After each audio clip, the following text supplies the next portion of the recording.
Lots of exciting Belmont stuff in the paper lately. Were you doing ADUs? Did you finish your ADUs? Yes. Are you really comfortable with it? We're being hit by so many Airbnb-like things. It could be as many as 500 of our 8,500 homes are out in the marketplace. Really? In Millville? Right now, Airbnb says 200. Some of them are a room and a house with people still living there. But our concern now is housing stock being turned into commercial operations. If I could have everybody's attention. Yeah, we're going to look at that. We're going to go ahead and get started. So if I could have everyone take a seat. But I'll go look at your ADU stuff now. Are you having fun? As mayor? Yes. I appreciate it a lot. All right. Thank you, everybody, for coming to the technical working group meeting. I just got an email from Elizabeth Lewis. She's running just a tad bit late, but we're going to go ahead and get started because we do have a bit of a full agenda. The first half of the meeting is going to be sort of what we've been doing the whole time and finishing up the technical working group items. Then the second half, I'm going to let some folks from SFO give us an overview of what the status of GBAS, and they wanted to request some time to get into some details on that. So we'll go for about an hour and a half, take a small break, and then we'll switch gears at that point. So call into order, and I'm going to let Justin kind of just go ahead and dive into it. Does everyone have the packets that I emailed you? Let me hand out, in case, paper copies, and then if you need a copy of the big, thick FAA response from November that this refers to, let me know. I have several copies in the back, as long as I get some of those back, because those things are very hard to print. But I'm going to let Justin get started, and I'm going to walk around and make sure that you all have the copies, and then I might have a few left over for members of the public that don't have them. So.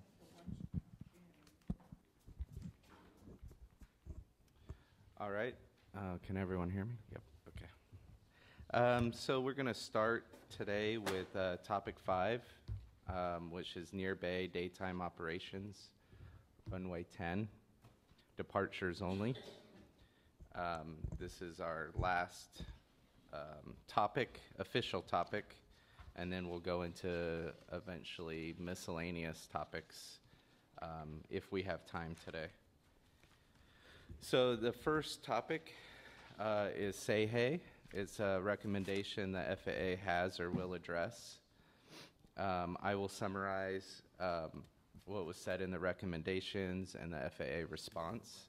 Thank you. So the recommendation was the Roundtable to work with the FAA to redesign the Say Hey departure to mirror historic flight tracks that keep aircraft over the bay when using do not vector and fly procedure as charted. The FAA response to this was NCT will continue to be an active participant in the roundtable meetings. FAA has no plans and is restricted from creating procedures that involve opposite direction operations. The FAA analyzed historic tracks for aircraft that filed the Say Hey procedure and found that 93% of those aircraft passed within 1 nautical mile of the Say Hey waypoint. FAA concurs with this recommendation that aircraft fly the Say Hey procedure as published, and NCT will continue to reinforce the use of this procedure. So I guess at this time, is there any questions or anything regarding this, or a lot of this is kind of repeats of things that we've kind of already discussed. Obviously, we know about opposite direction operations and the FAA not wanting to do those. That's what I'm trying to figure out. Put my glasses on at my work. Any open discussion on this item? So what page are you on right now? Well, this is the agenda. I'm reading off the agenda. It's page 64. This is page 2 of 8 for the agenda. Oh, Okay, I got it. And this is referenced in multiple areas of the document. And the city's most affected by this. That might help us hone in. Right, Oh, yeah, right. Foster City. For the But this is departure. departure. This is departure. Off runway 10. Yeah. We had asked what's, So a reoccurring theme on runway 10 is opposite direction. This is gonna be a reoccurring theme in a lot of these recommendations is the opposite direction operations and wanting to create procedures that don't conflict with 28 arrivals, which the FAA is not in favor for. Kathleen? And most of runway 10 departures occur during what conditions? That's a great question. Dave, can you answer that? So, Runway 10 departures occur under what conditions? so it occurs when we have winds coming from the east and the south. So our departures would depart towards the San Mateo Bridge. This occurs about less than 15% of the time. And these are live, right? I know MCTV told us they come in better when you speak really close to the mic. So for south and east, those are generally fall winds, or when do those wind patterns occur for the most part? Kathleen? Although we've been having them right now with the fires. Those are easterlies, aren't they? Southeasterlies? definitely easier. Is it working? I don't think you have to. Is it Turn these on, hot? but you need Yeah. Okay. So this recommendation was created for those situations in which runway 10 is the runway in use during about 15% of the time when we have our rainy weather. And that's the easiest way to understand it. You're going to find a day here or there, but generally speaking, when the rains come, they bring south winds with them, and they'll be taking off on runway 10 and landing on runway 19. So in the past, the departure that pre-next gen existed took off from runway 10. So this is not an opposite direction thing. The FAA completely doesn't understand the recommendation. Right. And I'll be honest with you, I had a conversation with them, and I explained this. And at any rate, so they have misunderstood the recommendation to start with. It is not opposite direction. It is the prevailing wind choice runway. And in the old day, pre-next gen, they would take off on 10, and I should have brought it with me, but it kind of only goes out a short distance and kind of takes a jog, maybe towards Fremont. That's kind of it's like I'm going on memory now. And so what next gen did was take it and basically take it straight out, which is the opposite of the straight in, which clips Foster City. So that's what it does. So instead of taking a nice little jog off and staying over the bay, it's simple, we'll just keep it straight. And worse than that is since the implementation, they have been Say is what, maybe 4 or 5 miles out? It's not very far, something like that, maybe 3 to 5 miles out. Sometimes they'll take them to Say Hey, sometimes they'll just give them a shortcut, which will take them over Burlingame, San Mateo, on their way down to wherever they're going. Well, yeah, I mean, as close as Burlingame, San Mateo, and further down as well. So what has happened, I'm told by the FAA, when they were still talking it to us, is that they did have a secondary departure off the 10s, and if anyone has the charts with them, you can help me out. It was the one for 10 left that kind of went up to the East Bay. At any rate, for some... Might be on the right, no? And what has happened is that 10 left departure that did kind of jog left a little bit after Say Hey, I guess it's a transition off of Say Hey, actually, that has been discontinued because the ability of some aircraft to make a certain crossing altitude in the vicinity of the East... 4,000 is 4,000. Yeah, in the vicinity of the East Bay wasn't working, and there was a conflict with another departure, and so that had to be discontinued. So now they're not doing any of them kind of, I mean, first of all, going to Say Hey straight is a problem because it clips Foster City, and beyond that, they're keeping them straight or going right instead of an option to go left that they used to have. an option. There were two ways to go. And are those the newer aircraft that can't make this crossing? I couldn't tell you. That's But it was actually a it was good a safety, it was flagged for them for safety because some aircraft just were not making it. And procedures need to be designed to accommodate The majority or Oh, all? n- All, all, all commercial, I would say. okay. It's And if you can't do it, on the departure charts, there'll be a little footnote, big footnote, but it's a footnote, so to speak, and it'll say, if you want to fly this departure, you have to be capable of climbing X number of feet per mile or per minute, depending on how they have it. And if you're not capable of that, you're not supposed to take the departure. And that's up to the pilot to read that and understand that if he or she can't make that crossing altitude, you file for something different.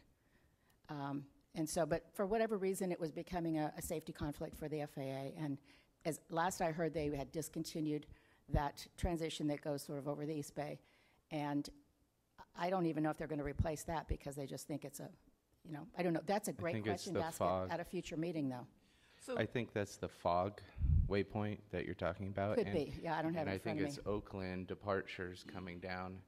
I think they come around 3,000 feet, and so this one has to go Yeah, at about 4,000, yeah. and that's 1,000-foot separation. And they so- just aren't quite making it. Some of them. so I'm trying to put myself in Foster City seats since we don't have Foster City here. And the reason I bring this up is I think as a representative of Millbrae, when they use 19 for takeoffs or landings, it's usually only in bad weather, it's safety, we understand that. And that's what. And most of our residents understand when that plane is so close that we can read the numbers off my kitchen deck, that it's for safety. Yeah. Is this that same case? And or should we really be pushing for those flights that are capable to use the way it used to be? There's two kinds. I think that I look at this as having two parts. Do they do both left and right, 10 left and 10 right, have to go to this point called Sehi? Or could it go to Sehi B, a little bit off of the Foster City area, just in the middle of the bay a little bit? I mean, it's a satellite. They can point anywhere they want. Is that feasible? I don't know. Or is it possible to have? I don't know, but I think it's worth looking at. Okay, so we need to push a little bit on this one. Push Right, back. and for sure, I mean, the other part of it is for sure there should be no shortcuts over Millbrae, Burlingame, San Mateo, and beyond from that departure. Yeah. Sounds like it's just a matter of convenience, it's not a matter of. At that point, it's not safe. That aspect is absolutely convenience. Yeah. Efficiency is the way they would call it. I call it convenience, but you call it what it is. Well, I like that. So if I didn't totally confuse things, that's all I know about Sehi. Okay, so that's all.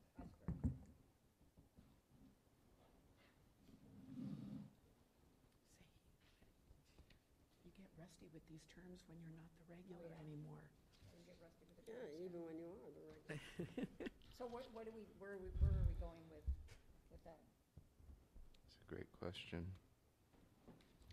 The question is, I will say that on one of them, or in dealing with the fog, they actually stated about aircraft not being able to meet the requirement due to aircraft performance limitations. And I think it would be a good question is, is that true with newer aircraft, or what aircraft cannot meet those limitations? I think is something to ask. Sure. I think so. James? Yeah. We have a Can microphone we use the too. mic? If you- If we're taping, sorry, James. So I'm wondering how we're phrasing our responses to the FAA, right? Number one, they've completely misunderstood something where they're talking about opposite direction runway, opposite direction operations, which is not the case. So in the second one, to Kathleen's point, which I find to be absolutely kind of astounding, right, is that if there was a procedure before and the older planes were able to fly it, why wouldn't the newer planes and the planes that were flying the old procedure before able to fly a procedure that moves, say, hey, a mile or so to the east and takes that away from Foster City? Yeah, you would think newer planes would be better at it than the older planes. Exactly. I mean, logically. Yeah. Let's hope. And sir, I don't recognize you. A lot of the other faces I do, you're Jeff from? Pacifica. Ah, okay. Thank you, Jeff.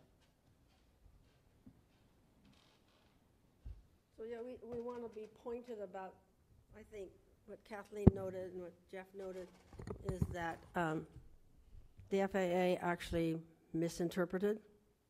I think can we be Yes. clear about that? Yep. And we've noted that before in our summaries, so we're keeping track of those. And I would also add that we make sure that our words that we choose to use are not soft. Let's just, convenience, let's just be to the point. Okay, because we're obviously not getting any place being soft, so. And not too many words, just get to it. Mm-hmm. Okay. And Kathleen, did we miss anything on the step-by-step? Should we have a point made? Sorry, what step by step? You mentioned that instead of the step-by-step, they were going direct. Should we point out something on that? I think you said the FAA Yeah. tends to just go straight instead of taking the step-by-step point, which allows them. That's an operational issue separate from the concept of designing a new procedure. Procedure, yeah. Okay.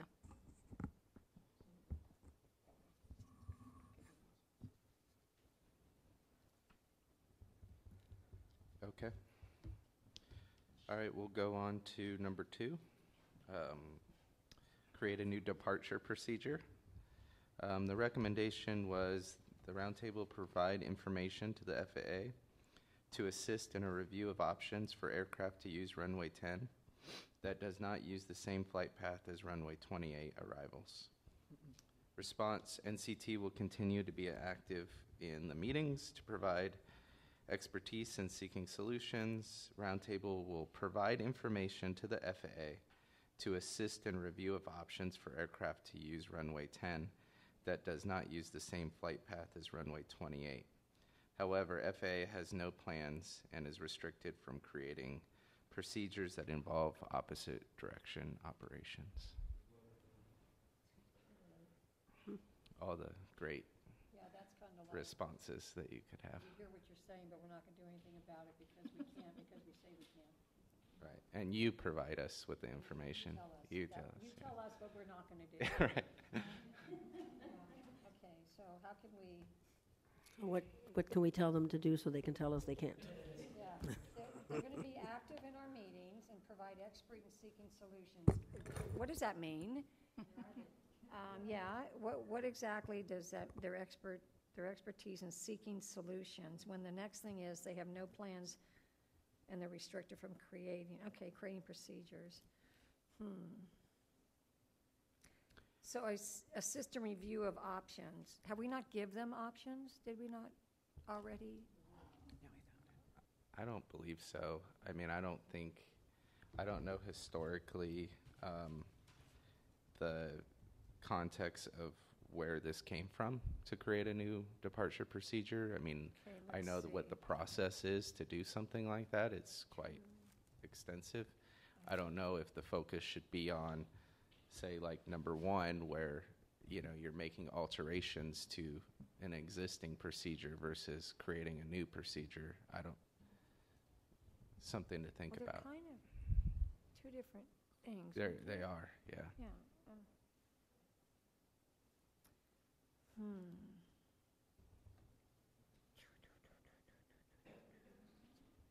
To use 10 and does not use same flight path as 28. So would there be any kind of a procedure that isn't opposite that would work? Yeah, runway 1. Well, if you, I don't know what they would consider.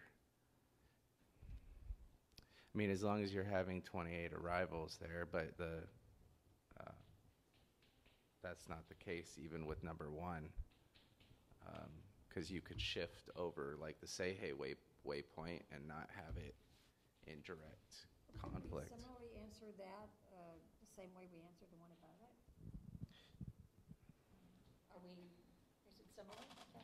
Is it? Well, I- I think the problem is that this concept was originally put forth at the roundtable before I think we all realized the extent and the depth of their concerns about opposite direction traffic. And it seemed like opposite direction traffic would continue to be available, although maybe reduced. And so it seemed like if that was the case, then there needed to be some place to put the airplane after they took off on the opposite direction runway to get them to turn left or get out of the way of the incomings. And they have become so stringent on the opposite direction traffic that I'm not sure that this is going to fly. I think this might be one that we expend not as much energy on as others. I think And if I, you're right. if I may real fast, so we're kind of at the tail end of the initiative document items. And so I think at our next meeting, we're going to start prioritizing which ones are the ones that we're going to really be fighting for or trying to, which ones go to the top of the list. So as part of this exercise is also identifying ones that, we understand might be a much harder sell than needs to be. So that's what we're kind of notating on this. And this would not only be a harder sell, but this would be a low payback. Yeah. And that's the Low other thing is payback, that because you have very imp- few opposite direction traffic. So the payback for it is correct. And evaluating what's the bigger gains that we're going to get with our efforts. yeah. And what part of our constituency does this affect? I mean,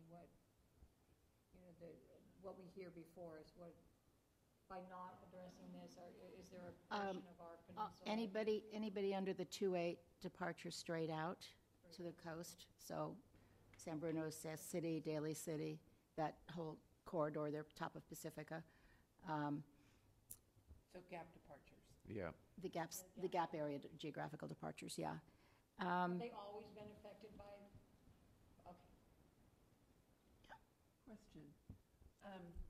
Is there a way to look at these as what can happen during peak flying time versus, say, the less peak time? So if there's fewer flights coming in on 28, is there an opportunity to use 10 more at that point?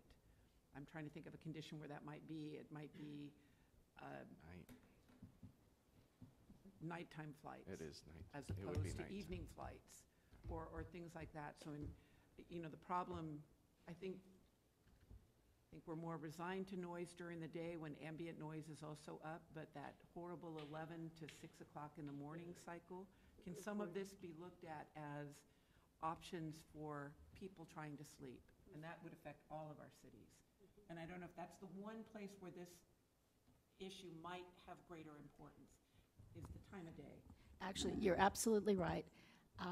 And this recommendation, although I don't know that it states it, is designed only for opposite direction. The purpose of it is to create an ability to use opposite direction more often, but that's only going to be at nighttime anyway. Okay, so it's a nighttime issue. It's a nighttime, So we yeah. might see this one show up as nighttime, and it might have more importance then. I think Might, until we, It has importance, but the payback is low and the pushback is going to be extremely high. And so, in terms of expending your efforts for low, it's a judgment call. But belongs on the list for sure. I don't well, know. if it's diverting, it's not diverting, but if this is helping those flights leaving on 1 that are taking off over Excelsior, first they're backblasting us, but they're taking off over Brisbane or Excelsior in the middle of the night. Oh, no, I mean, We should have picked that up when we did night, right? yes, Yeah. that's what I was going to say. I yes. don't suggest you throw it out. It's just that it's, I should say the nighttime, pushback not is so night. strong from the FAA Put it for on the- safety. Let's put it to the side. Yeah, this was focused for the daytime, but we did have one that discussed nighttime.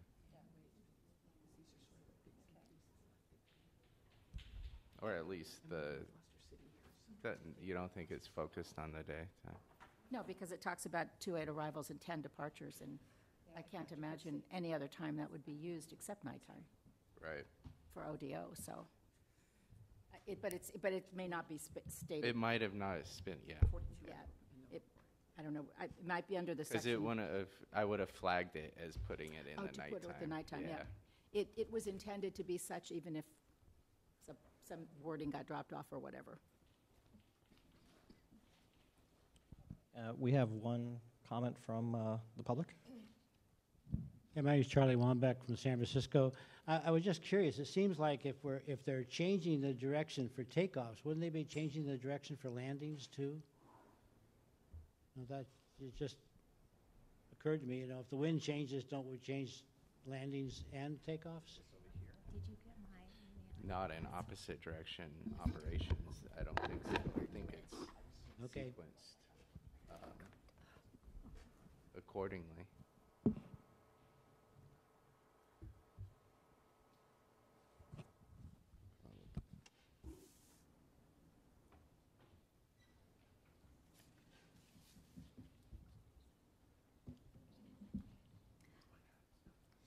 You're good? Carry on. Okay, No, please carry on. Okay. Apologies for being late. no problem. Okay, so we're going to go ahead to recommendations the FAA determined they will not address. The first one is number 3, night. The recommendation was the night departure and all transitions be amended to include authorization for its safe use by aircraft taking off from runway 10. The response was the night departure procedure once contained a transition for both runways 0, 1, and 10, but runway 10 transition was removed for safety. FAA does not support the reinstatement of a runway 10 transition to the night procedure.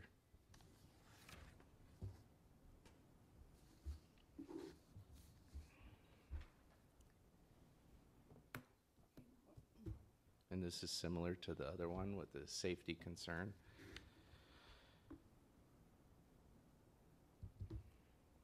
So maybe we can understand why we were wanting this. That's, yep. What effect would it have had on our residents if they had said, sure, let's, just change? Go ahead, Kathleen.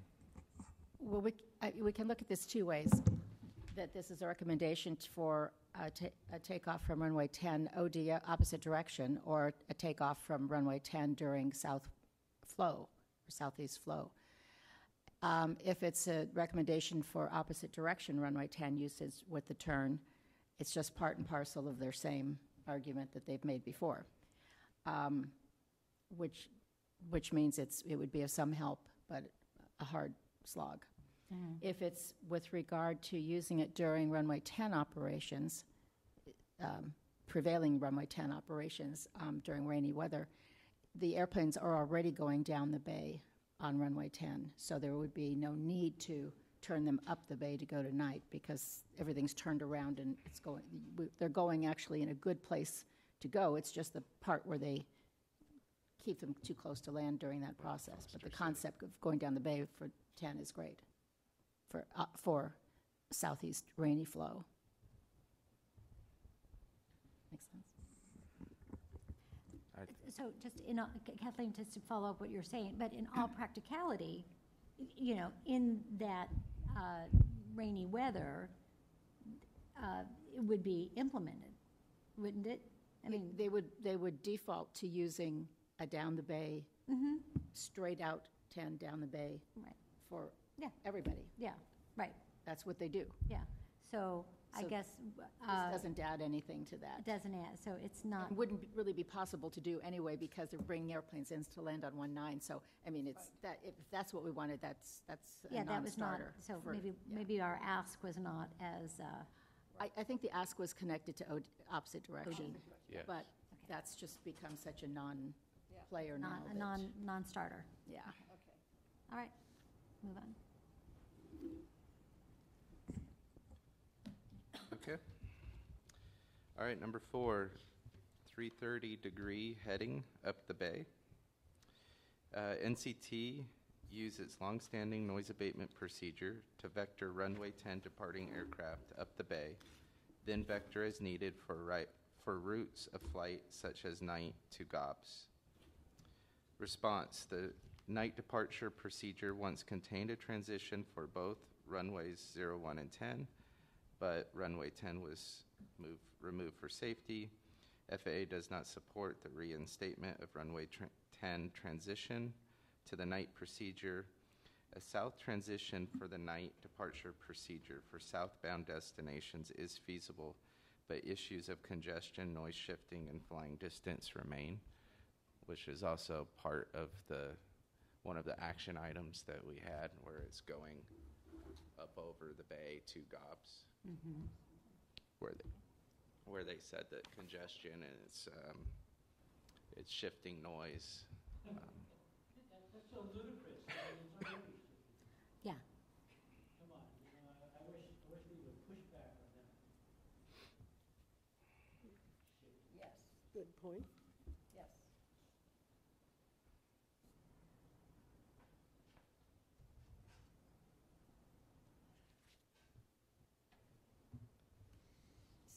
So, I mean, these are I think this is similar to what Kathleen was just saying on the previous one, right? The opposite direction.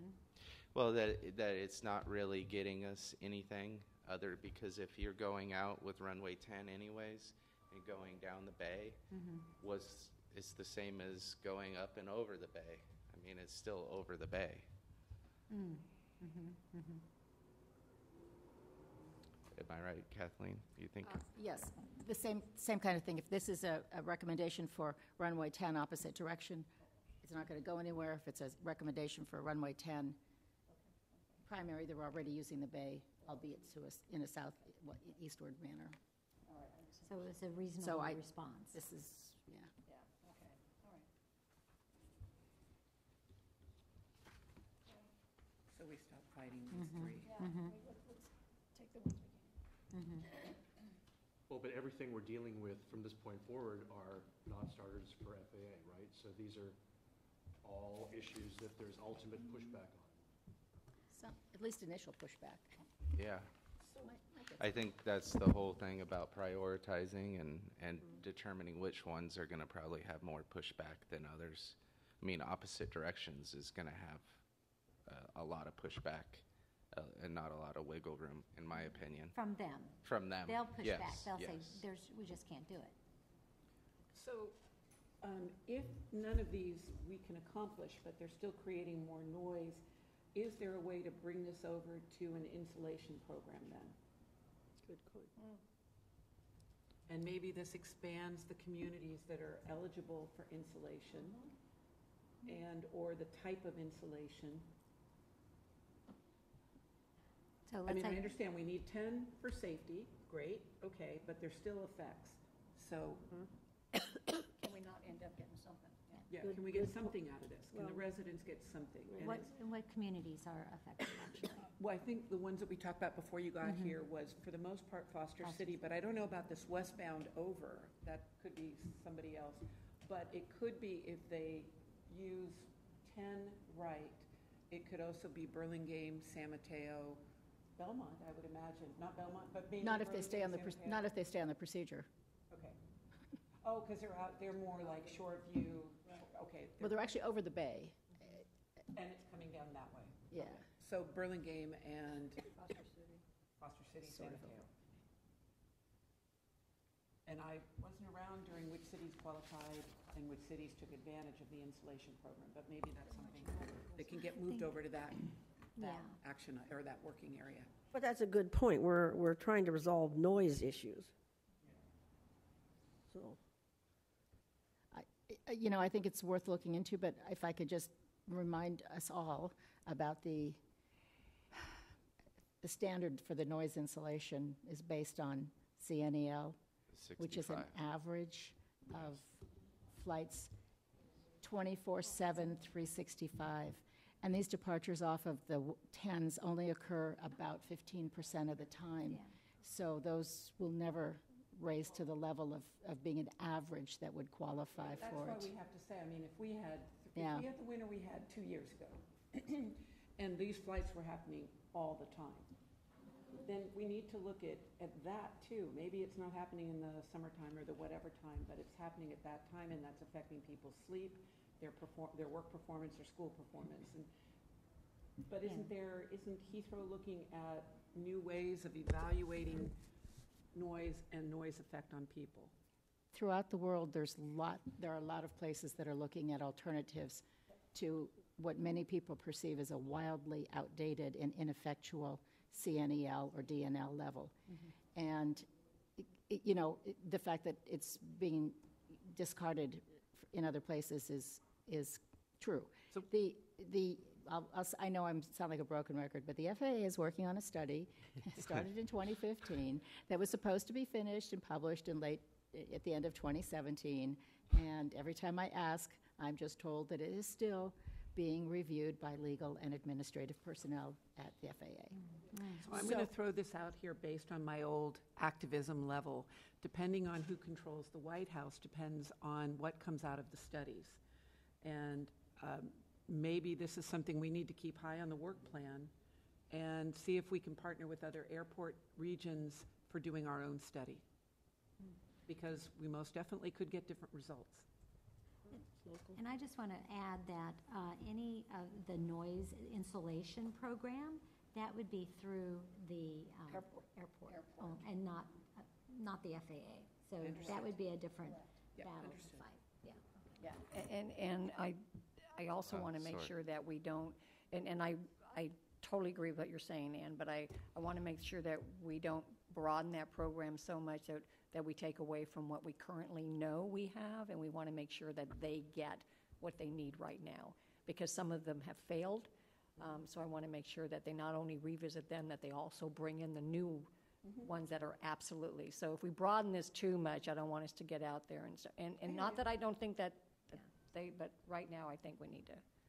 Yeah. It could be looked at, identified. And I'll just jump in. I'll remind you, for sound insulation, it's this two-step criteria to qualifying, which is you have to be within the 65 CNEL, and then your home has to be tested, and all the habitable rooms have to be tested to be above 45 already. So,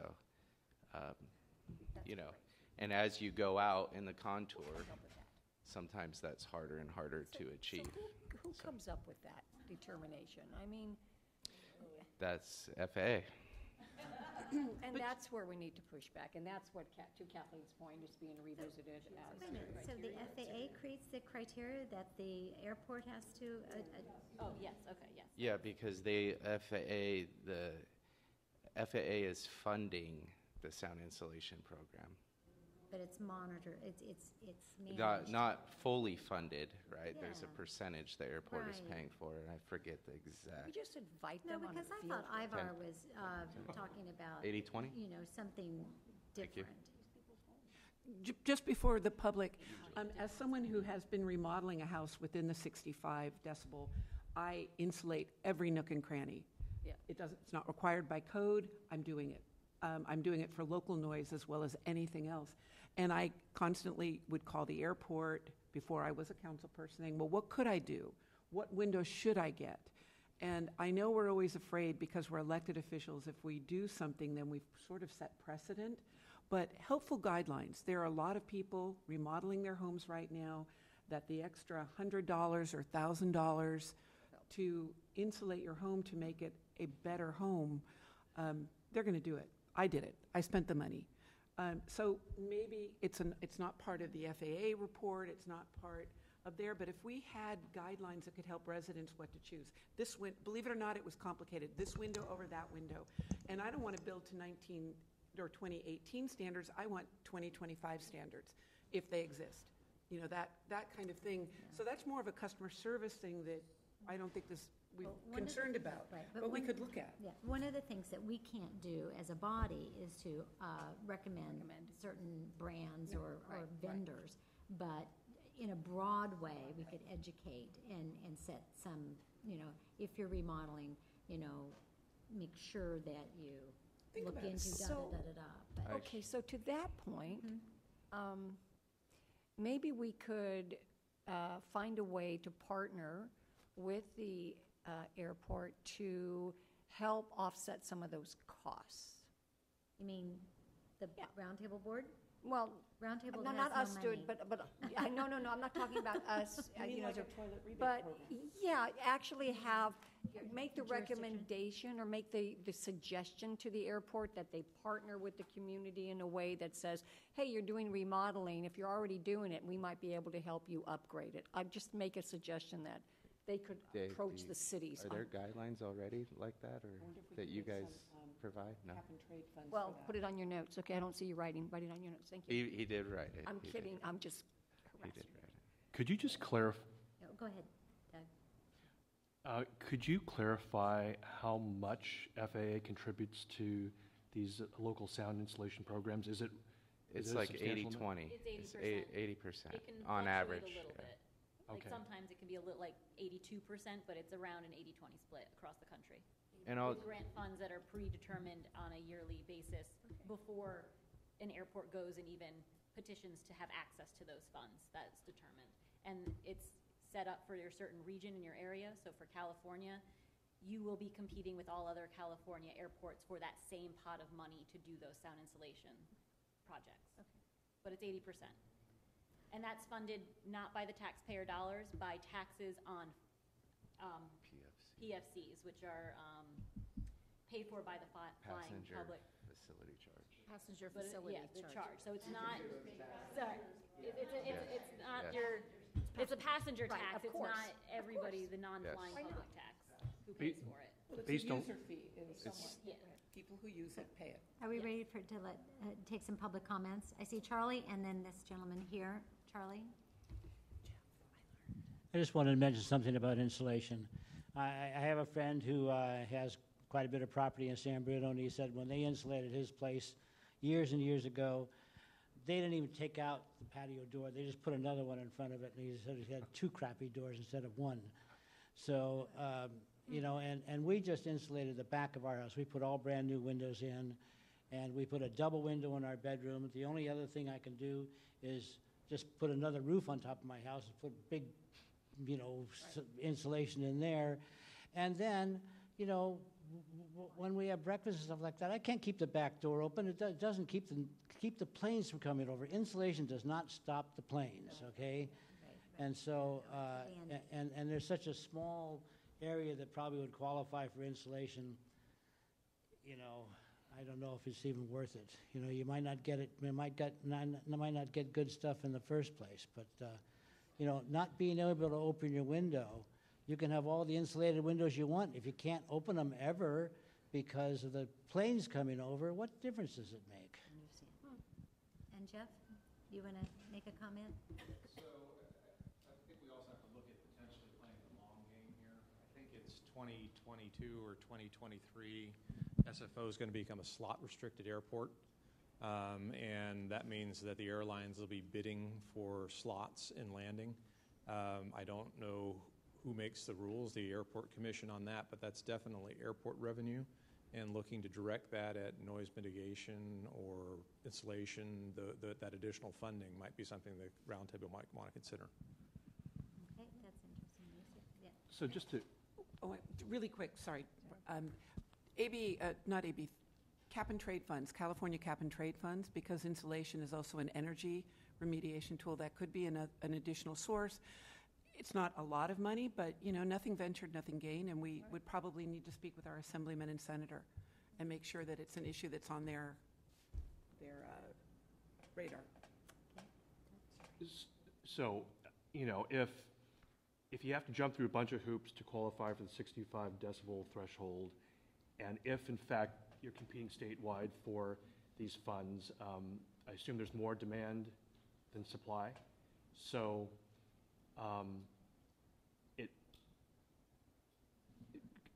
help me with this, James. I mean, as we wrap up our look at all of these recommendations and we begin to sort of step back and prioritize what to really fight for based on payback, pushback, sensitivity, and those things like that, do we really want to be pushing a way out by saying that we want to give them an out with an insulation program, or do we want to save that and keep pushing for reducing ambient noise levels?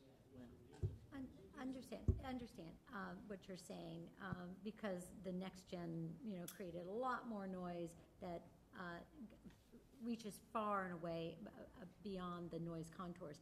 But there will always be ground-based noise in those contours, and it always has been. That's why the Roundtable was formed, 35+ years ago, because of the city's localized. And so to what I think San Francisco Airport is doing is they're reopening the opportunity for those people nearby to upgrade and to, if their installation has failed, if some of their, and to provide some more money for people in that general area. Like Justin said, I mean, the further away you get, the installation program really doesn't work for you. And so that's where we have to keep pushing for, less noise overhead, rerouting planes where we can, and then maybe creating other sources of revenue rather than just through the airport noise insolation program. You don't think That's kind of what I'm saying. You don't think it's either or, then we push on both? No, I think we need to look at them both. Yeah. And I don't think one will cannibalize the other one. no, and I think it's part of our work plan, for an example, which is in this document, they didn't respond to the installation program at all. So I don't get the sense that they're utilizing that as an out per se, but it's always been on the Roundtable's radar to continue monitoring where's the installation housing program at, where's it's going, so as sort of as a separate sidetrack. So that should always be something that is on our radar to do. But I don't necessarily see that, or when we were crafting these responses, had utilized that as a alternative or any type of option for the FAA to consider. And I've not gotten the sense that they've had that. But if they did, then that was where we would definitely push back, saying that's not that's not a solution unto itself. Yeah, I don't want it to be an Okay. I just wanted to add one comment. I thought the guidelines on how to sound insulate, if you're already doing construction, is a great idea.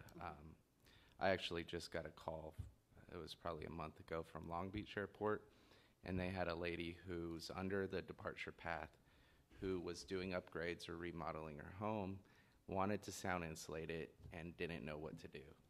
So I volunteered to go to her house and actually walk her property. I went in the attic, I went in, around her whole house.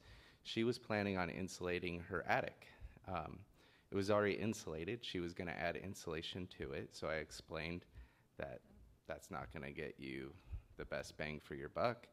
I pointed out openings in her doors and various things. She had sliders that were really good, but her windows were really poor. So, just simple guidelines, I think, would be really helpful, because I think people would say, oh, I should, she wanted to put 2 layers of drywall somewhere, and I said, well, your window here is from 1970, it's single pane, this is where you need to put your money. So I think guidelines, I think that's extremely helpful, because she was going to do the work already. She wants to improve her home.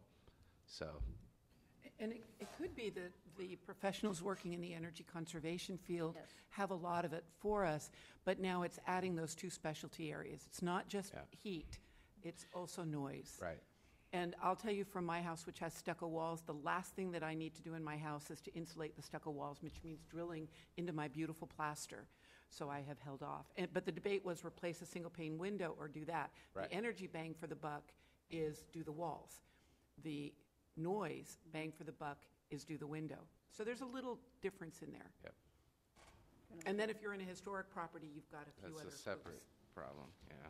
Can I mention about the double installation? Yeah. I mean, the double sheetrock, if you put a spacer in between that, that is an insulation. It's an insulation. A little bit of an airspace where they have removed zigzags. Right. Right. So the sheetrock is not sitting next to each other. It goes through solid a lot.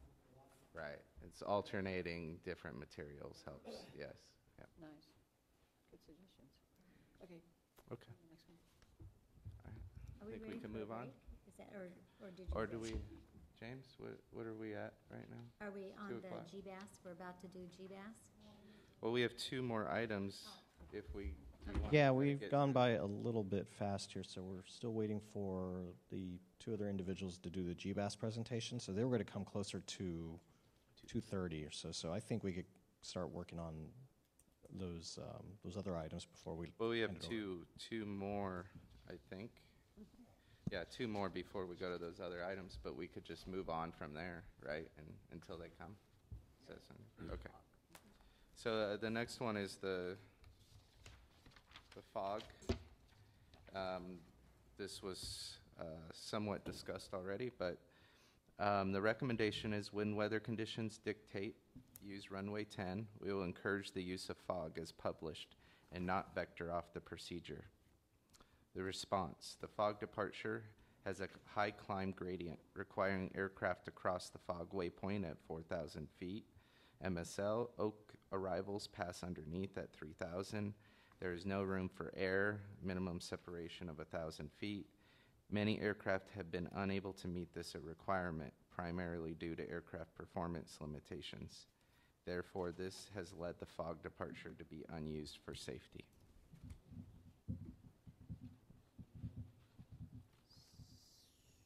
Is that a scheduling thing? Kathleen, is it still being unused, this fog departure? Yes. Yeah? Is that a question? I'm sorry. Is it still, I'm sorry, so. Yes, the fog has been decommissioned or will be if it's still listed, it's not being used. And it was a different path than the original Dunbarton departure, which is the one that preceded the Say and fog. So, I don't know that it makes any difference that they've did. It's safety. That's a done deal. It's gone. That's the answer to that question. So the real question is somewhere around, and I was looking for it earlier, couldn't find it. We do have a recommendation to create an overlay of the Dunbarton departure. Or an RNAV, satellite-based next-gen kind I of think procedure. it's the next one, the next item. Oh, I I'm think. sorry. Yeah. Never mind. Okay, Get to that. so, yeah, I mean, I could jump right into that. jump right into that, Okay. because that, there you go. Okay, create a procedure that includes the ability of aircraft to depart runway 10 on a heading that is not a direct path of aircraft arriving on 28. Create a runway 10 departure that mirrors the decommissioned Dumbarton procedure. Which is the fog, right? Decommissioned Dunbarton procedure. No, it's different. Different. It's Okay. different. Oh, okay. FAA does not support creating a departure procedure off runways 10 for nighttime operations. Right. And this is counter to opposite direction operations. But I think we do have one, I'm pretty sure, that's just a standalone, not nighttime, not ODO, but just a standalone 24/7, create an RNAV overlay of the Dunbarton procedure. And that's the one that we need to push for. It could be under the nighttime. No, it's No, not nighttime, it's 24/7. 24/7. It's the use of the runway 10 as the prevailing runway. Okay. Rainy conditions, southeast flow. And I don't have that. Where is it? My little cheat sheet. But if that's, I'm sure we have that. With their fabulous filing system and cross-reference system they have hard to here. find it all. It's so easy to find things. So, but we may have covered it during So, is it- during is it- daylight, daytime near shore, whatever. So Kathleen, is it on page 65, item number 43? 65 in the initiative response? Yeah, in the packet, in the, Radar NAV overlay. Okay, let me Yeah, see. there it is, on page 65 of the. Yeah, oh, I even have a big tag next to it, yes. That's exactly right. So I can't remember, have we covered this? It wasn't endorsed. We don't have. At some point, if not, this is the one that's you want to work on to push. And this is not an ODO, this is a rainy day southeast. It's, I don't see it Not in me. our Is your head documents. exploding? Yeah, oh, yeah, I was saying, I was telling Ria. Would you look at number 43 on page 65? Is that something that we're going to cover today, maybe? Yeah, I don't see it in our, We may have covered it before, because it's not, I think we've covered it before. I think we yes. have, but just for reference, that's the one that's we the want, one okay. that is the best. And it may not be an exact overlay, you know, you work with them to change it, whatever they need, but Yeah. I'll check it. concept, a conceptual overlay. That we may want to push back on that, maybe? Revisit? yeah.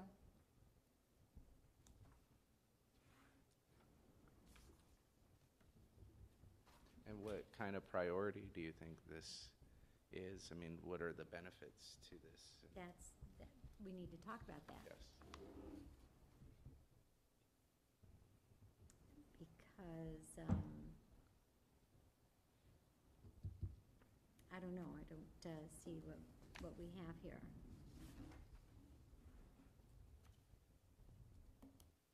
Well, it's similar benefits, I think, of just not going out the gap. It'd be more over the bay, Right. right? Yeah, that's the benefits. Keep the aircraft over the bay. Yes. Simple. Keep it simple. And not endorsed, and why didn't they endorse it? See Appendix D. Did they have a, yeah, Appendix D, I didn't see. There's Appendix B. Well, Their thing is it's really just the opposite directions. because it's the opposite direction again? Yeah. Appendix D. Well, I kind of think we have to stop. This one's a little bit different. I think we could push back more on this Oh, one than okay. the other ones. Okay. Well, highlight that, and we'll put that in our list, okay? Yep. Okay. Which one are you highlighting, I'm sorry? This one, it's on page 65, number 43. Yeah, that create an RNAV overlay or create a new procedure to runway 10 left, right, to keep the Yeah. aircraft over the bay. Yeah, I'd make sure we bring that. I don't see what their response was, other than they didn't support it. Yeah, I mean, when I do the summary of the responses, I'm going back to each of those references and kind of just pulling the main points from each of those. And sometimes it's more difficult than others because they're talking about a variety of issues, not just one particular one. So I'm trying to pull only what is applicable. We have a community. Yes, hi, Mary Jo. So maybe it's more clarification. As Kathleen said, if the prevailing winds make you take off from runway 10, I don't think the FAA has any problem, because then the airport is flying differently. Right, right. But on normal weather conditions, then if SFOs start doing more runway 10 departures, that will affect some people like us, because we do hear sometimes some San Francisco departures. So that's another shift of noise. Because, and that's the opposite direction, because we have a lot of arrivals also, almost 24 hours a day. You know, we get a break for about 3 hours at best. So if there are more runway 10 departures at night over the bay, that means we get the best of both worlds. We now get departures on top of arrivals. We can do this. This is a noise shift for us. And we still don't have any solutions for arrivals. So.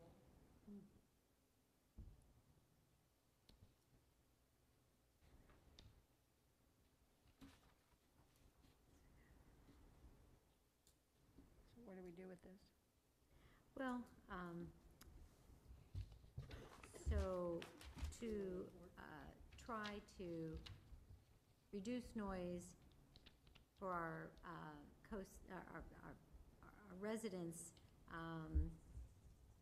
and keep the aircraft more over the bay, you're saying on a departure, Then once it's over the bay, it then goes over Palo Alto, and then up and around, right? When they go over the bay, sometimes we get them, depending on how they follow the procedure. We get cargo planes taking off, even Oakland and so on, FedEx, every night. So we don't put any more because we can't. That's the issue of shifting the runway 10, pushing the noise to someone else. I honestly don't think they'll do this No, yeah, in normal conditions. I just don't think they will, because it's the opposite direction kind of thing. Yeah, opposite direction. And I don't know, I think we would be, I guess the thought here with this 43 was you'd create a new procedure that doesn't shift noise, but reduces, puts the noise where it's over the bay and not on anybody else. And so it wouldn't be just coming out, down the bay and then over, but you'd have to create a new procedure that looks at all the variations, all the variables, I don't know, so that you don't shift noise. But that could be probably, I don't see them doing that. I just don't see them. I think we'll look at yours in number 7. Okay, yeah. Okay. So we'll look at this, but I personally, and what do I know, but I just don't think that the FAA is going to be very flexible in this. Okay, Justin, move on. All right, we're going to move on to miscellaneous topics. Okay. The first one's recommendation that FAA has or will address. It's land use and terrain height data. So the recommendation is the roundtable will provide data regarding land use and terrain height for areas throughout the region to assist NCT in using less sensitive noise areas for vectoring. Let's just say that's NorCal TRACON. Yes. That's our Air Yes. Traffic Control Center in Sacramento. Thank you. SFO and the roundtable will work with airline reps to encourage the use of noise-friendlier options for planning and operations. Roundtable provide community input to the FAA and make recommendations to the FAA based on community consensus. Response: NCT will continue to be an active participant, providing subject matter and seeking solutions. Right. That's, yes, yeah, right. So what kind of progress have we made so far with this? Not a lot. Well, they want us to provide the terrain data Okay. and land use data, which the airport already has as part of multiple studies that they do. And how hard would that be to do? I mean, don't we have Well, the that? question is what would they actually do with it? Yeah, and I think the challenge that we've always had is that it depends on who you ask, where you're what are we considering noise sensitive Noise sensitive. areas. I think the one time it's come up that says okay, well they could fly over the open space preserves along the skyline. Well, I think the Woodside rep had said no. Yeah. So that then becomes a contentious point because then that to some degree is considered noise shifting depending on who you ask and what. So it's always the challenge of, well, sure, we can identify some of those land uses being noise compatible, but that's where you have to define what is noise compatible. And so I think that's going to be kind of challenged. So I'm not surprised that's what the FAA responded. It basically says, well, okay, if you could come to a consensus where to put it, then tell us. And that's probably a challenge that's put onto us. Well, I don't see that we've actively worked on it. Or, from the roundtable body, from or even a subcommittee type group to identify, to look at where our land use and terrain height areas are. I mean, this is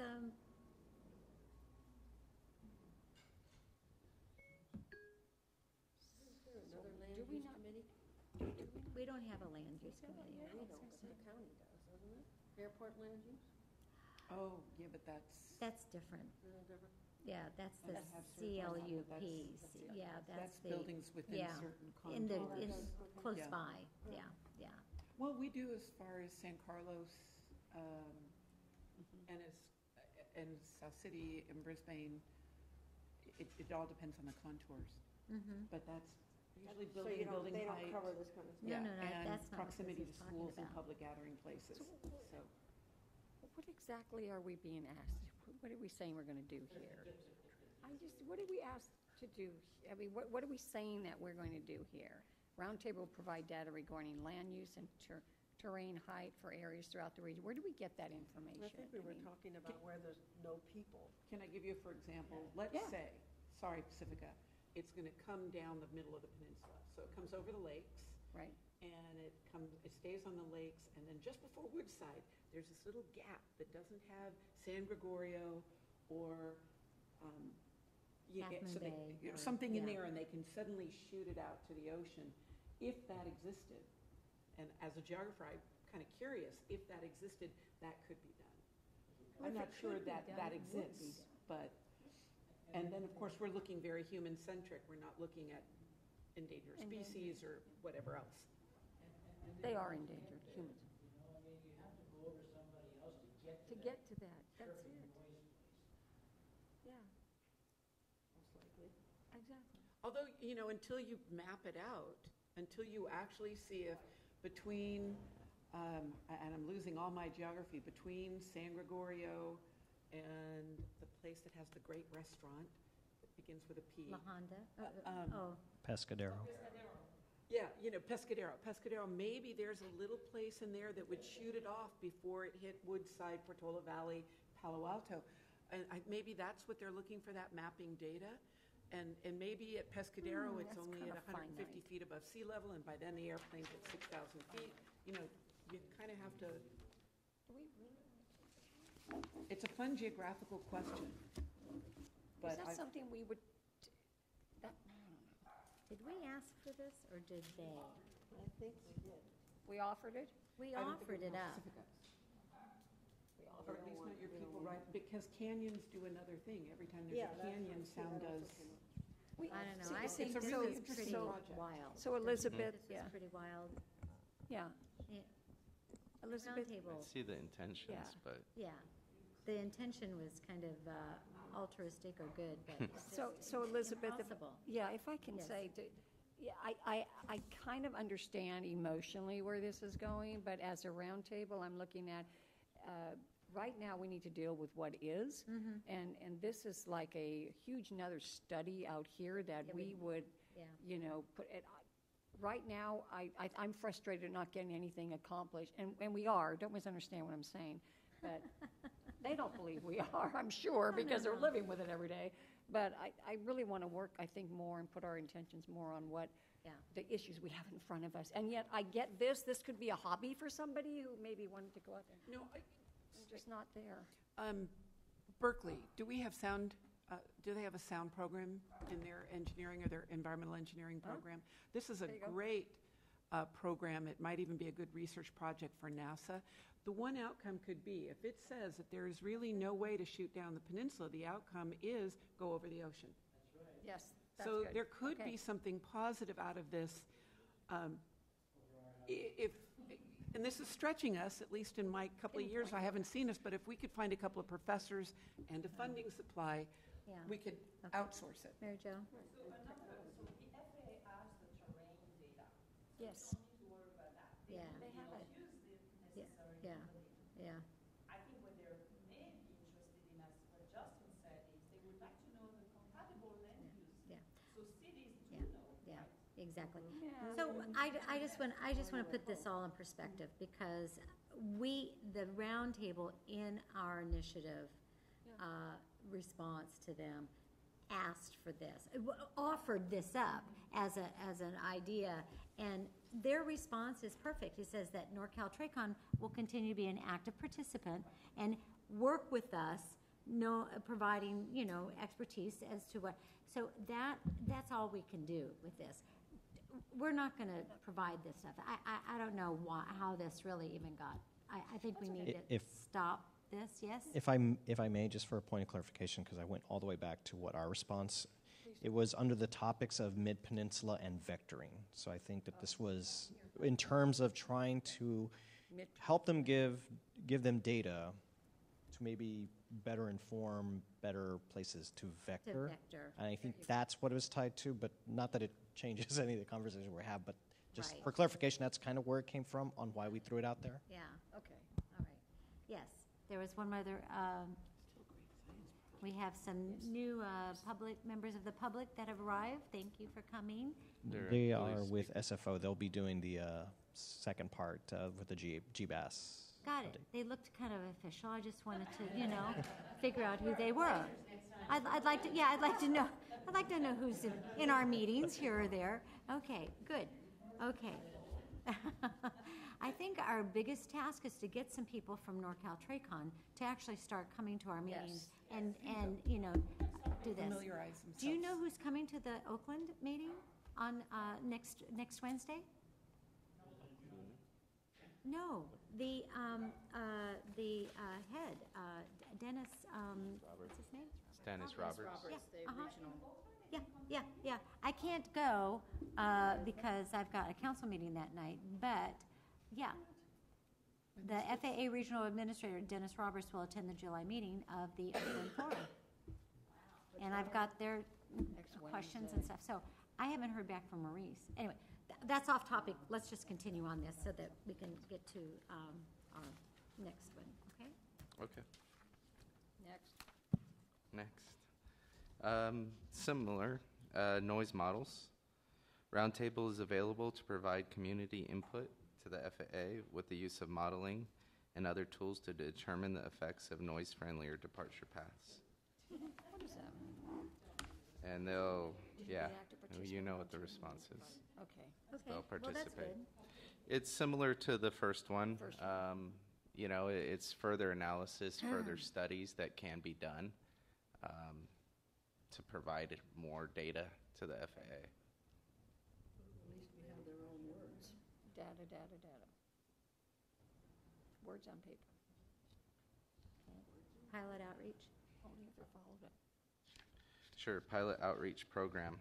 Work with the SFO Noise Abatement Office on a pilot outreach program to encourage aircraft to stay over water while on approach after receiving the cleared to land instructions.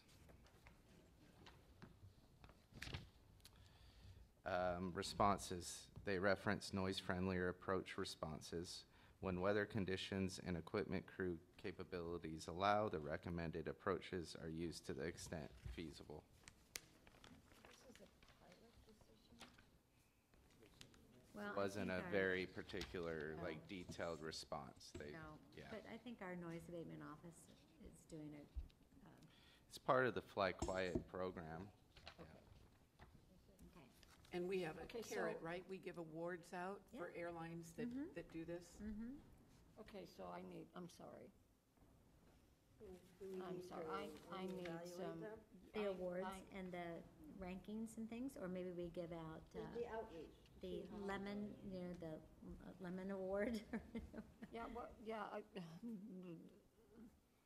all right, why, I'm sorry, I just need to go. This one, to me, it just sounds like words, I'm sorry. It's, work with SFO, ANAO, on a pilot outreach program to encourage aircraft to stay. It's just, please stay over there. I just, Well, Janet, What are we we're doing that, Bert does this 24/7. He works with all the airlines and the pilots associations and everything, and that's to try to get them to voluntarily fly quieter. And that's where he ranks the good guys and the bad guys, from top to bottom. And at the end of the year, we give them a little awards. You were here when we right, did I was that. here. So Yeah, could and we, so- could we? So some are doing well and some aren't, but there's no penalties. There's no penalties if you don't do it well. There's only like public shame, I guess. There is in my world.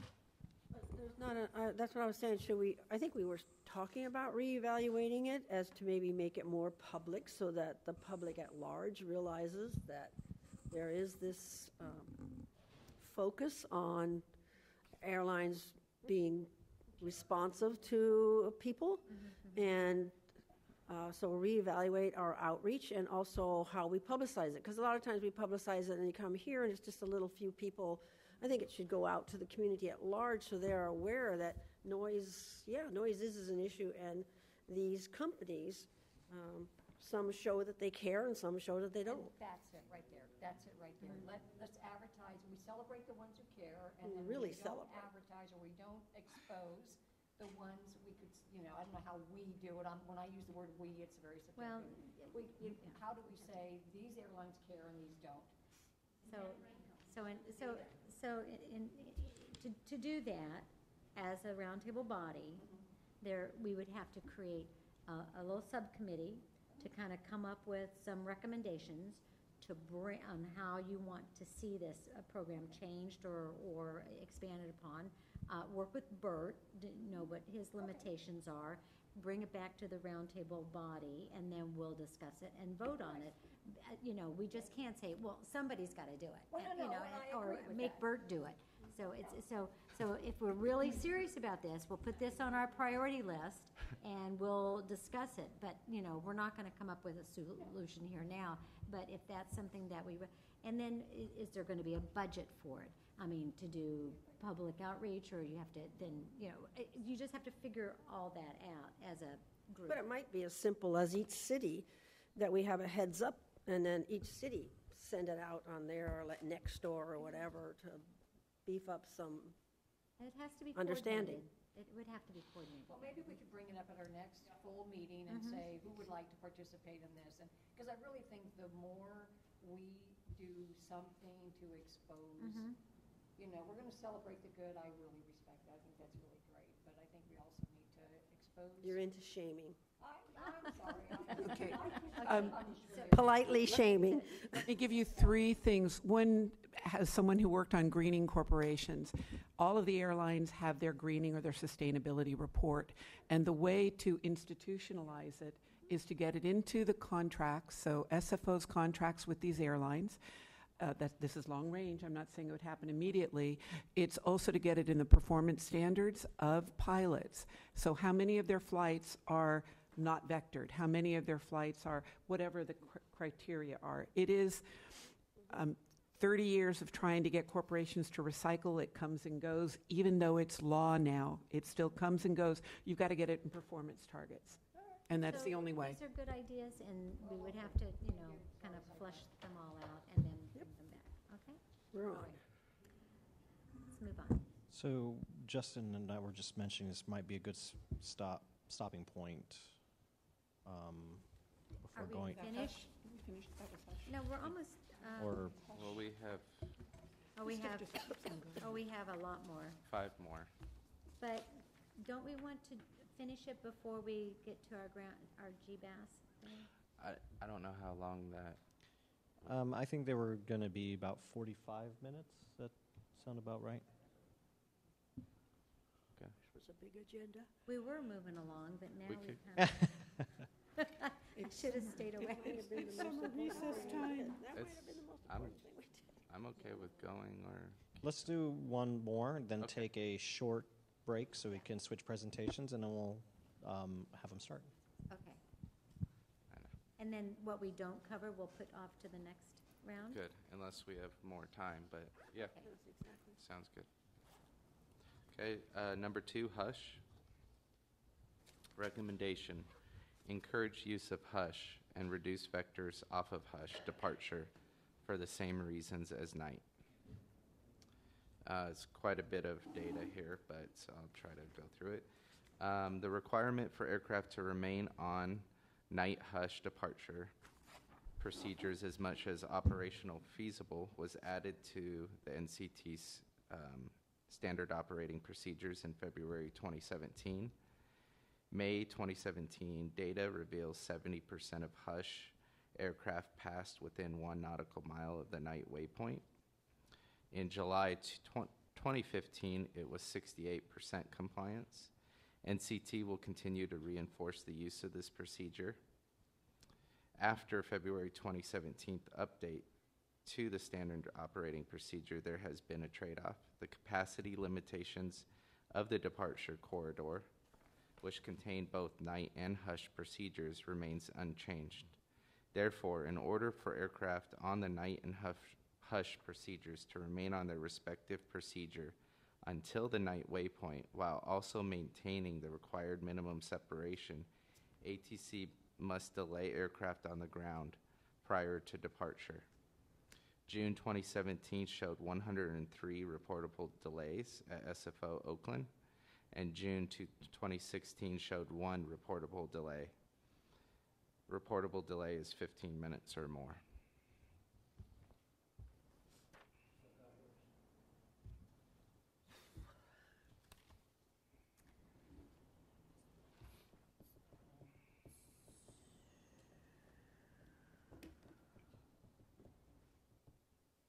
Did it get worse because of the 70% of the It's not that aircraft much. Yeah, being used? it's 2%. Mhm. Yeah, that's just what was compliant to, or compliant, or within 1 nautical mile. I would think more planes. That would be. Mary Jo? Justin, do you have any idea how they categorize these delays? Because there are many reasons. I mean, you give me a Yeah. month. Okay, well, in 1 month there was 1, and the other one 103. And then maybe a bad day, and who knows? I mean, again, it could have been a storm in the other side of the country. Who knows? It was in June. It was Well, 1 yeah, month. I don't know. I mean, without the data behind, it's hard to tell. More data, right. Well, so the FAA just Must threw come from the tower. gobbledygook Must at come us from then, the tower. right? It must come from the tower, you would think. I mean, and But the I- gate pushback. Doesn't I it don't- seem reasonable that it's because there are more flights compared to 2016? Yeah, I mean, that's the question, is what, yeah. Could we, on this, I mean, because their response has left us with more questions Right. than answers. Yeah, I guess. But, I mean, is there a way that we could ask for clarification of this response? Because what we're trying to do is to reduce the vectors yeah, encourage Well, the use of hush. yeah. I mean, what they're essentially saying is that it looks like the percentage has increased, so they're going to continue to try to increase it. But what they're saying is that, eventually the increase is not going to happen because of the delays that it's Yeah. creating. You So- increase the use of it, it creates Right. more delays. Yes, so On what the happened ground. in February 2017 then? Yeah.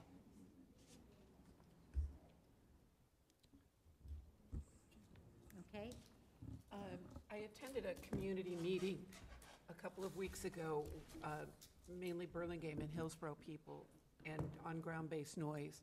And they believe that ground-based noise has increased significantly since 2015.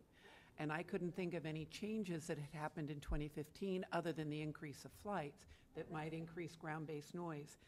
But when I read this, for those of us who get ground-based noise, wouldn't we want things stuck on the ground minimized? Otherwise, aren't we, if we're doing more of this and more planes are sitting on the ground, we're getting more noise. So I'm not sure how that equates into this, other than airlines need to schedule more realistically and try to reduce. And so as this group pushes forward on their ground-based noise actions, which is the term they're using, to me, this is increasing ground-based noise. This might be one of the reasons they think, I think, to be honest, in the last 2 years, there is more ground-based noise, period, So from my observation. If Bert were here, he would say that the FAA nor the airport have any control over the scheduled departure, scheduled, arrivals, kind of get slotted in, but the departure, the times, they have no control over that. So there's nothing that we can push the FAA or the airport to manage the airport, airliners to schedule their departures more efficiently. Yeah. Janet. Okay, so yes, but I do believe that if the FAA had stricter requirements or restrictions or whatever, the airlines, the airport themselves, the airlines, would not be able to fly that many or have that schedule. So I think it's one telling the other, so who's controlling who here? I mean, FAA does one thing, airport does another. I mean, they're not playing all the same, so therefore, it's like not my fault, their fault. I think if the FAA controlled that a little tighter. I think the FAA's mission is just to control the safety in the air. Well, how can that be safe when there's that many? Is this a legislative issue? Yeah. Kathleen, can we be pushing this, just like that one bill that's active on insulation? Because it does push more flights into nighttime. All of this stuff, whether it's Hush or somebody else, or a different pattern. So I'm not clear on your question, I'm so sorry. My understanding is airlines schedule a number of flights. They know they can't possibly leave at that time for whatever reason, but they do it anyway. And they know they're eventually going to get off the ground. Yes. And that pushes it from daytime to evening and evening to nighttime. Not really. Because, let me explain where the delay that they're talking about here that's caused by the more complete implementation following the procedure of the night to its appropriate fixes, rather than vectoring them off earlier and causing noise to East Bay people, causes apparently the most delay between around 5:30 to 7 a.m., give or take. I reviewed some of the data, and there are there are more than 12 airplanes that take off, that are scheduled to take off between 6 and 6:02, I believe. Yes. So, physically impossible. a little reality check is in order. They were using all 4 runways, or all 8 runways. But in point of fact, the delay, that kind of a weird kind of compressed scheduling, and the delay that flows from that, it sort of resolves itself by about 8 or 8:30 in the morning. And so it doesn't push anything into the nighttime. In Burlingame, Millbrae. Well, that's a whole different issue. But when you talked about pushing it into the nighttime, that's not an issue that I see. Now, the overall capacity that's, become really a lot. The volumes are really high.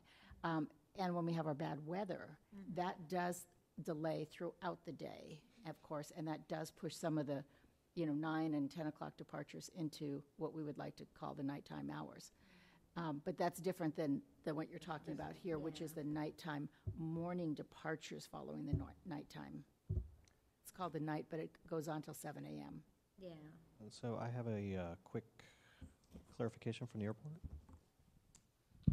Hi, good afternoon. My name is Daniel Lee. I'm with SFO Project Management, and so I'm actually the airfield project manager for a lot of the runway construction projects. So when I looked at what we just looked at here, June 2016 versus June 2017.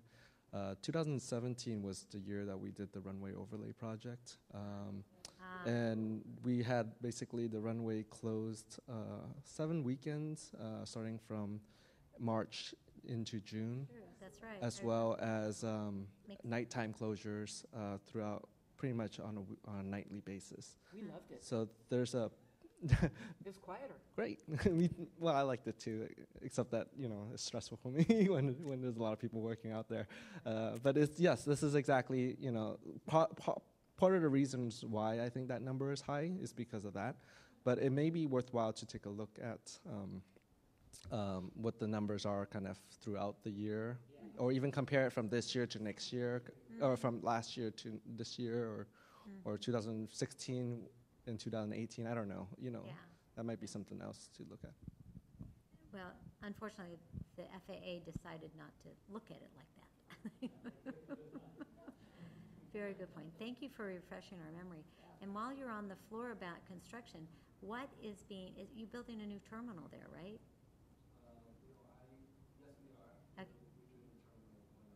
Okay. It's like right on the freeway. No, that's the international, that's the hotel. Oh, that's the hotel. Yeah. Oh, That's okay. a 420 Okay. bed, 440 bed hotel Oh, with a convention center. oh, okay. Yeah, it's a big thing. I don't know about that. Yeah. Okay, It might absorb some noise Yeah. from my neighborhoods. good. That's what I'm hoping. Okay. Or back.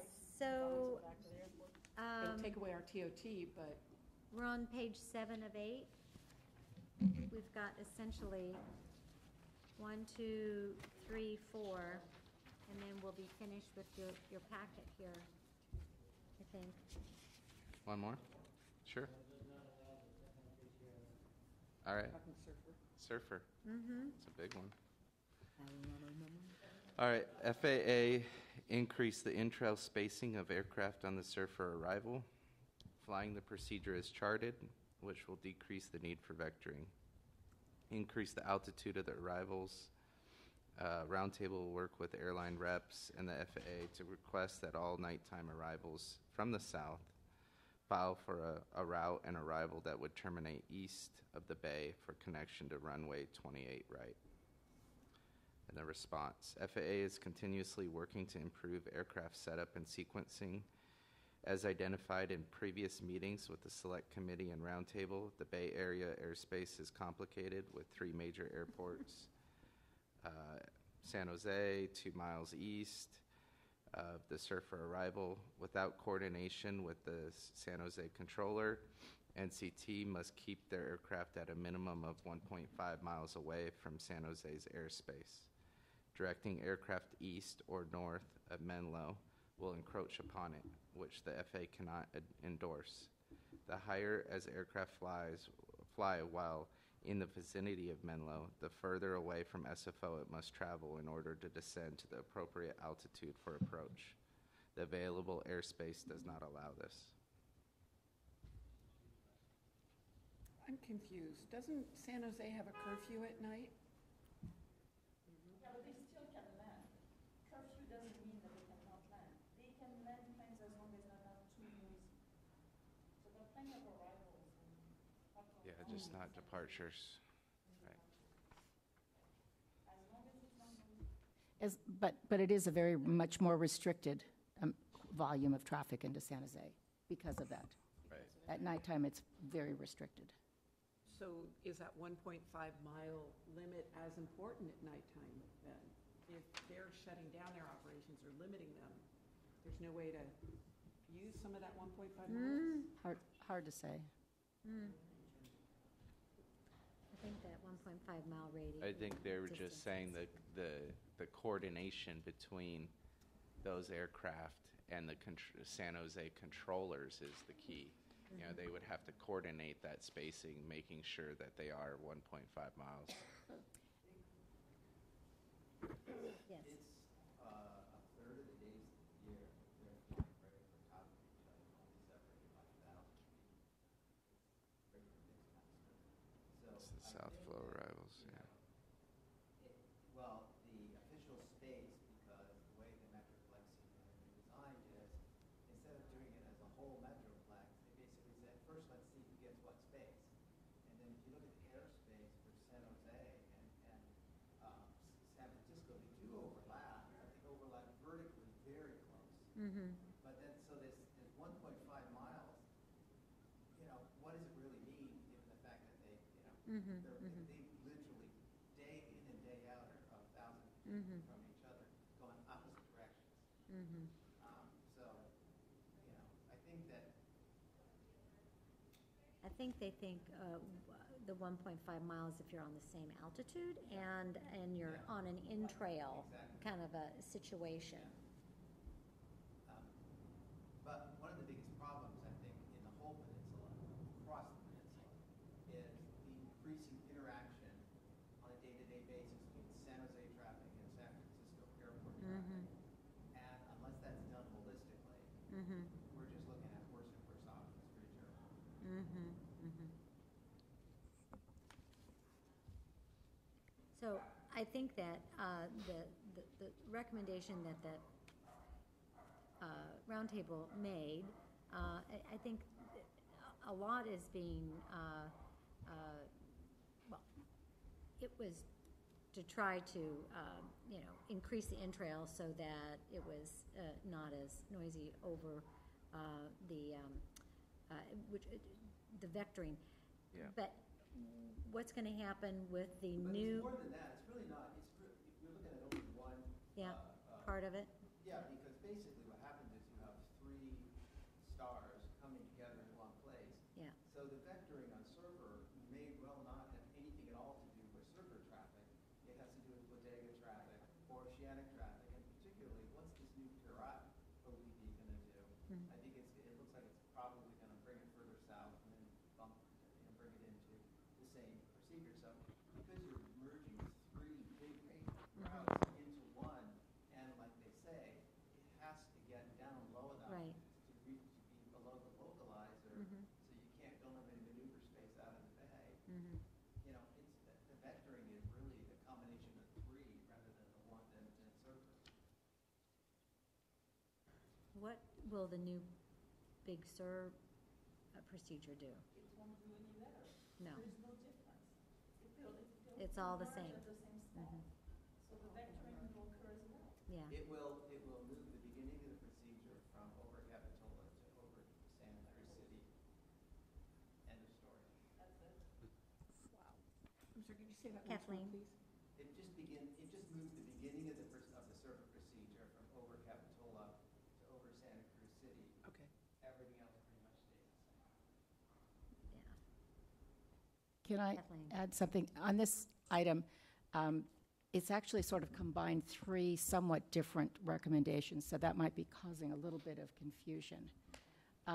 So we've got the first one, which is increasing the entrail spacing, end of sentence. The second one is increase the altitude of arrivals, end of sentence. And the third one is file for routing over the East Bay at night to bring them in a different way over the bay.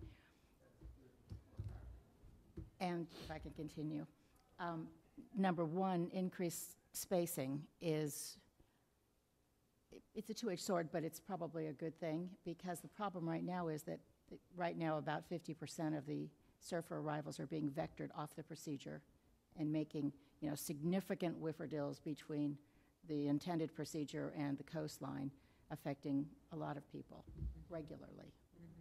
Good weather regularly. And that's one of the reasons why the Congresswoman Spear put on her one of the amendments to the FAA reauthorization to request at least a study of entrail spacing on coming into San Francisco Airport, with the hopes that this will highlight the problem and force some interest in the fact that this is not only increasing noise to our constituents, but as well as increasing fuel burn, which should matter to the airlines, and increasing emissions, and just generally affecting the passengers' flight time, their time there. So that issue is an important one, I think, to keep in mind and to not drop out of the mix. Now, the next one you have is the increased altitude for the arrivals. That's a different story altogether, and I think the FAA is pretty clear on what they think Got to about get the plane down. However, there might be some hope with the GBAS systems. A little bit. Maybe. Say that again? We'll find out. And then the third one is the recommendation for the nighttime to have an arrival to terminate east of the bay. This is kind of an aspirational recommendation in some degree, but one that I think is worth keeping on the front burner to take a look at. Okay. Yeah. It's a long shot, but if we could get it, it would be an important thing. So just to know, there's three different issues here. Okay. So we'll keep those. Yes, Mary Jo. Kathleen, could you clarify why you think this is a long shot? The nighttime arrivals arriving on the east side of the bay, because traffic, as you know, is very limited at the time during nighttime. So why would it be a long shot? Because of the reasons the FAA cited, because there will be some challenges with creating it. So I'm not saying, I'm saying, it's a good thing to work on, but, it has its own set of challenges. So you're not going to get an easy pass from the FAA on that one, which is not to say you shouldn't do it. It's just going to take some effort and some work. Okay. So that might be a good segue point there for GPAS, but I'd like to give us a quick... Because it's 10 to 3. Right, and I'd like to get them started at 3. Good. So we'll take a 10-minute break. Great, thank you. James. Okay, I'm going to let SFO get started with the presentation because we're around 3 o'clock. Yeah. Everybody take your seat, please. We have short time left and miles to go before we sleep.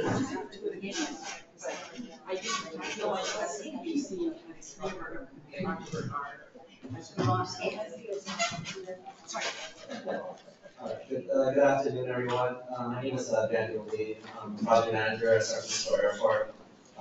Also a military resident, which is, I'm glad that hopefully you guys, some of you guys I've been working at the airport for over 10 years, and my background is primarily civil engineering, construction, and make work.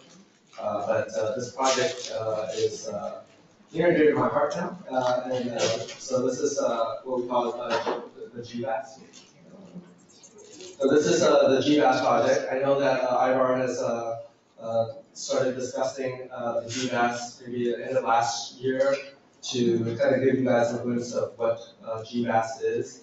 I'd like to just give you a really brief understanding of what GVAS is, as well as just kind of get into a more detailed technical workings of it, so that hopefully you guys can help give us some feedback on what we can do to better serve you. Ground-based augmentation system is a GPS-based navigational system, but it's primarily used for it's primarily used for position correction as aircraft approaches a runway. So it's not a silver bullet to fix all of those issues, but it is something and more flexibility for the airport to try to improve on the types of procedures that are out there.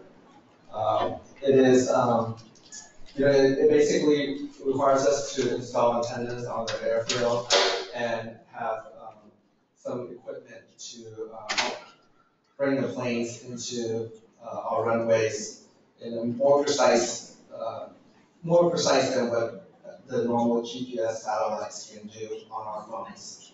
So because landing an airplane is a very precise thing, and so this is what GPAS is able to do. And currently, the airport has ILSs, which are instrument landing systems, and they use radio frequencies to help aircraft land. GPAS uses a whole different technology. And GPAS is also not implemented in a lot of places, and FAA is also not one of those. They're not as familiar with GPAS either, because of the fact that it's just not nationwide at the moment. So for SFO, as Doug has mentioned in the past, and IVAR as well, the goals of GPAS, first and foremost, is to improve the noise impact to the community. We want to be able to make sure that none of the procedures are ever developed with the GPAS will impact us negatively. It's a redundant ILS system, so when there's construction that takes place and we need to close down one of the runways or to service the ILS system because it's down, the GPAS is available to use. Now, when there's all weather, it's supposed to help with low visibility situations and help us get the plane safely landed without the ILS system. Enhanced efficiency really is more for the fact that we want to make sure there's no misapproaches, and so the GPAS, GPAS does allows aircraft to do that because the aircraft that are capable of doing it can utilize this, and it's a very precise instrument for them to land.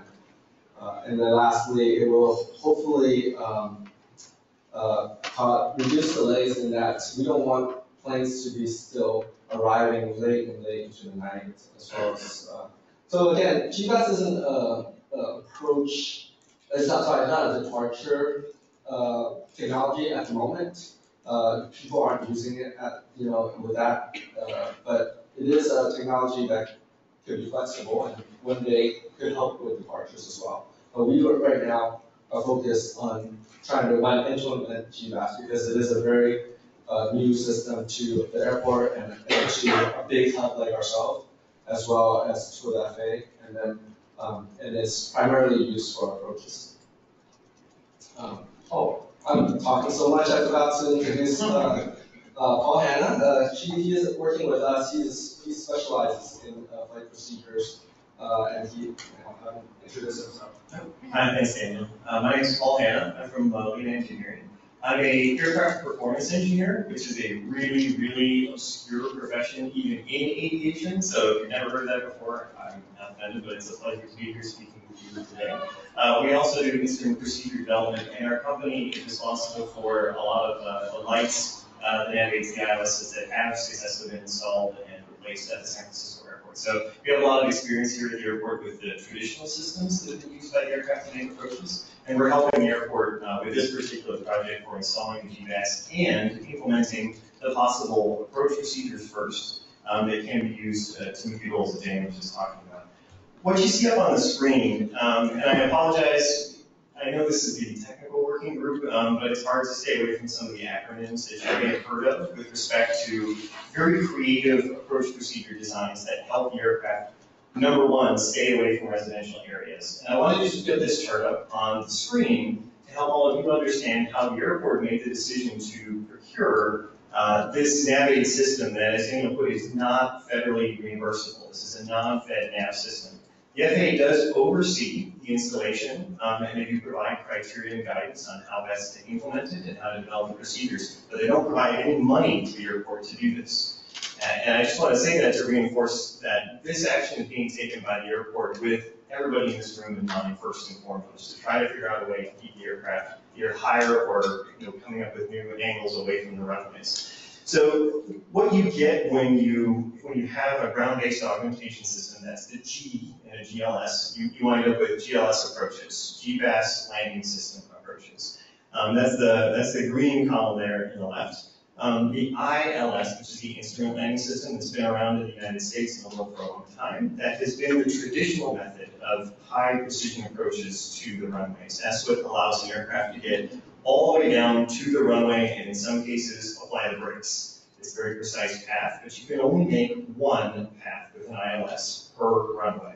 And it's a very expensive system. Sometimes they go down. You can't allow aircraft to cross in front of either the localizer or the glide slope, which is the part of the system. So there's a lot of ways in which those ILSs can not be very helpful to us. And in particular, on 2.8 left, we have a lower angle on that ILS today than what I'm sure everybody would appreciate.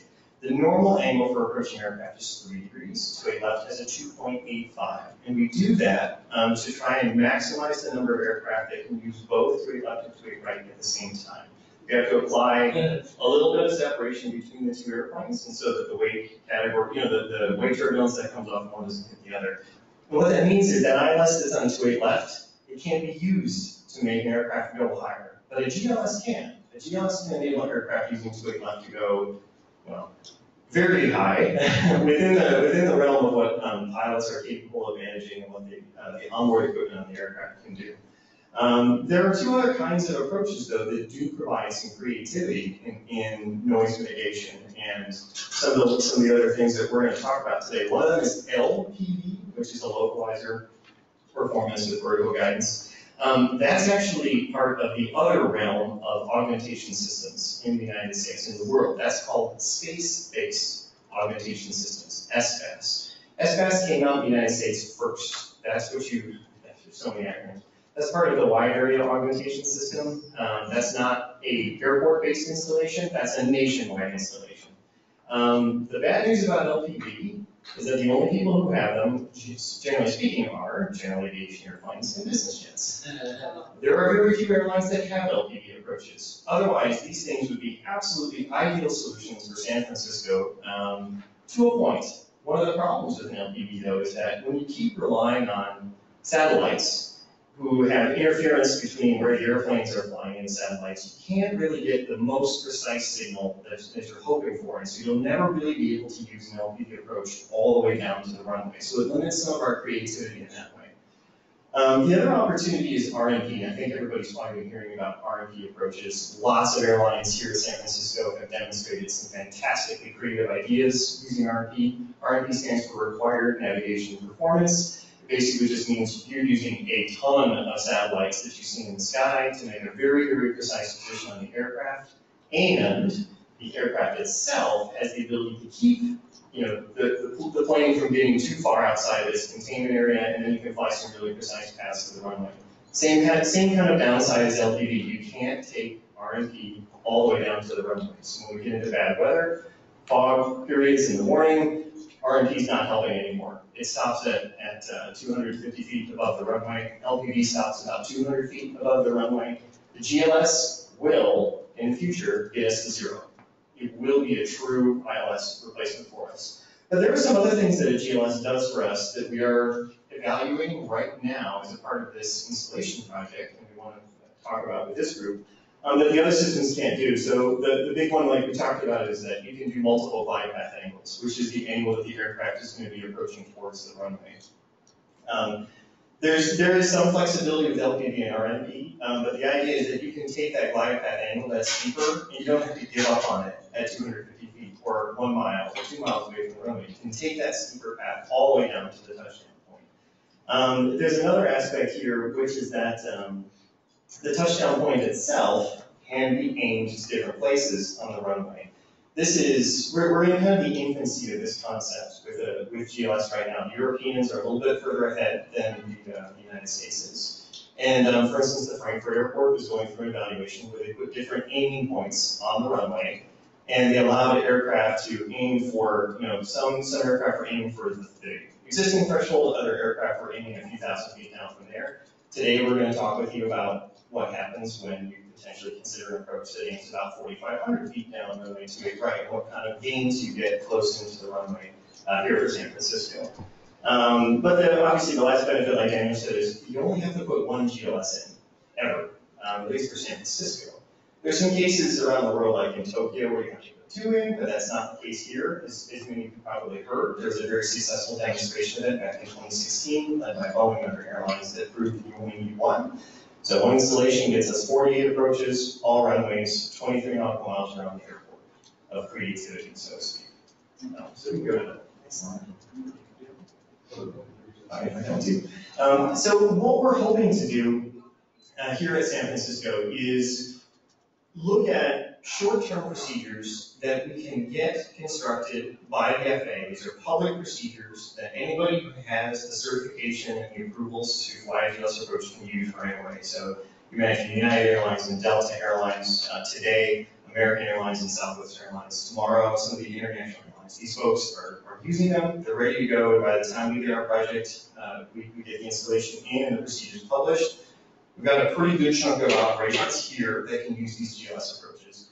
The problem is our creativity in the next 2 to 3 years is a little constrained by the rate at which the FAA can give us criteria to make public approaches.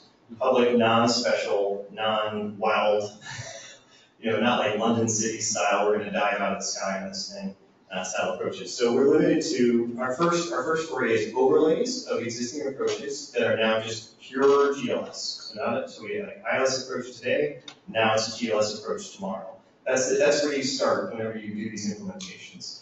Then we can look at other more creative GLS Cat 1 approaches. And then the last one there in the next 2 to 3 years is this RMP to GLS, which means we combine 2 technologies together to start getting creative. That graphic you see on the right is one of the products that came out of our first attempt with our technical subcommittee working specifically on the GPAS as a concept that we can talk about here today. which we call that one the down the bay approach, which keeps aircraft completely over the water for a fairly prolonged portion of the approach. But it has to combine R&D first, transitioning over to GLS second. In the next 3 to 7 years, more on the 3-year side, the Cat 2 and Cat 3 category of approaches are going to be approved for the installation, and the GBAS installation we're putting in here at the airport is going to be Cat 2, Cat 3 capable. So as soon as the criteria comes out from the FAA, we can do it. There's no delay, which is great. Oh, sorry. Can I ask a question? Please. Why would you combine RNP and GLS? It's a very good question. And even our airline stakeholders that are working with us have the exact same question. So right now, the GLS has, it does 2 things, well, 3 things. It takes, there are these 4 antennas that are receiving GPS signals. There's a computer in the middle of it that processes those signals and broadcasts back out through VHF all this great information about how to be more precise, like more precise information into the aircraft about where they are. It also shoots one more bit of information, which is called the fast data block. That's the final approach segment data block. Unfortunately, that term kind of gives away why we have to combine 2 technologies, because current GLS technology only involves the final approach segment and a little bit of the intermediate segment. And for those of you that may not be familiar with these terms, an approach has kind of 3 subsegments. There's the intermediate, which is how we get from the arrival to starting to the approach. There's the initial. The intermediate phase is where we're starting to get lined up, we're configuring the aircraft for landing, we're getting ready to kind of aim at the runway, and then there's the final approach where we're making our decision about can we see the runway, are we going to execute any remaining visual portions of the approach. So those 3 segments. The GLS today really only gives us benefit in the final and then intermediate block. And that's part of the data that's actually transmitted back from the device to the aircraft. That's unfortunately why, if we want to get really creative with our ideas, we have to combine the 2 technologies. But in general, the aircraft that are servicing San Francisco today that have GLS approval, they've also got R&D approval as well. So the United fleet types, the Southwest Airlines fleet types, the Deltas, this is something we can absolutely do, and it's been demonstrated to work in other airports now. So just to finish up, in the long run, we're looking at these Cat 2, Cat 3 capabilities. For us, we call this a virtually displaced threshold. The idea that you could use one system for aircraft to aim for different points on the runway, we call that a virtual displaced threshold because there isn't like a real displaced threshold, like under construction or like we have in the pavement today. We make a virtual one inside the cockpit.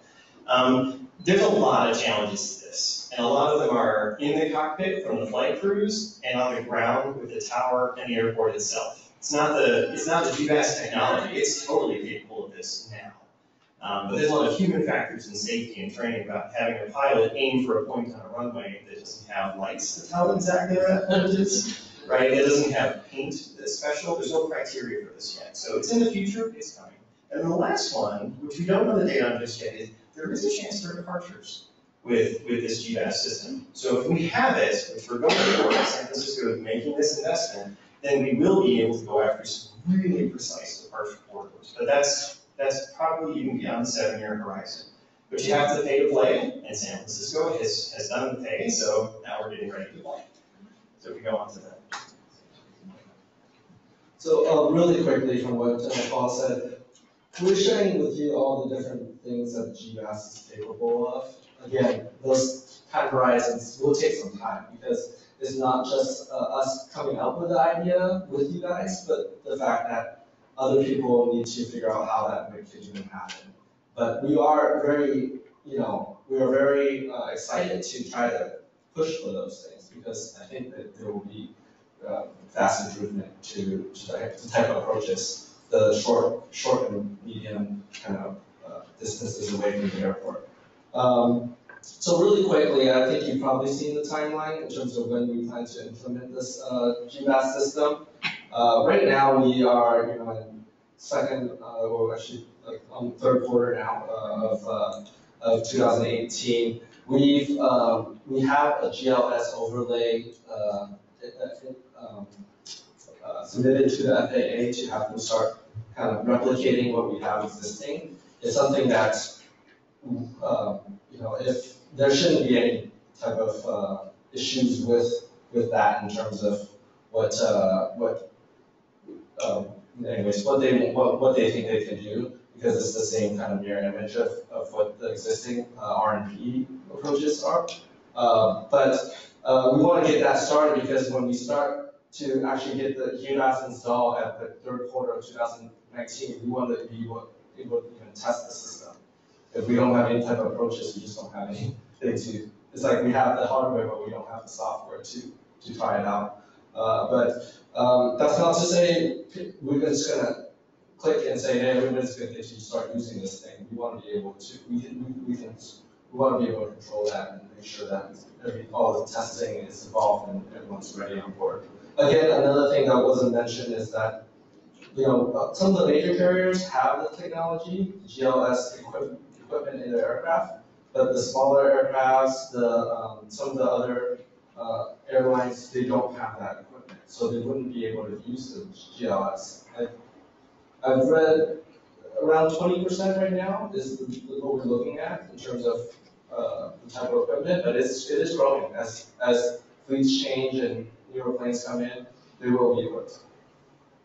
So right now we're in quarter 3, and by the end of this year, we'd like to try to start submitting some more unique approaches with the public in mind, and making sure that we have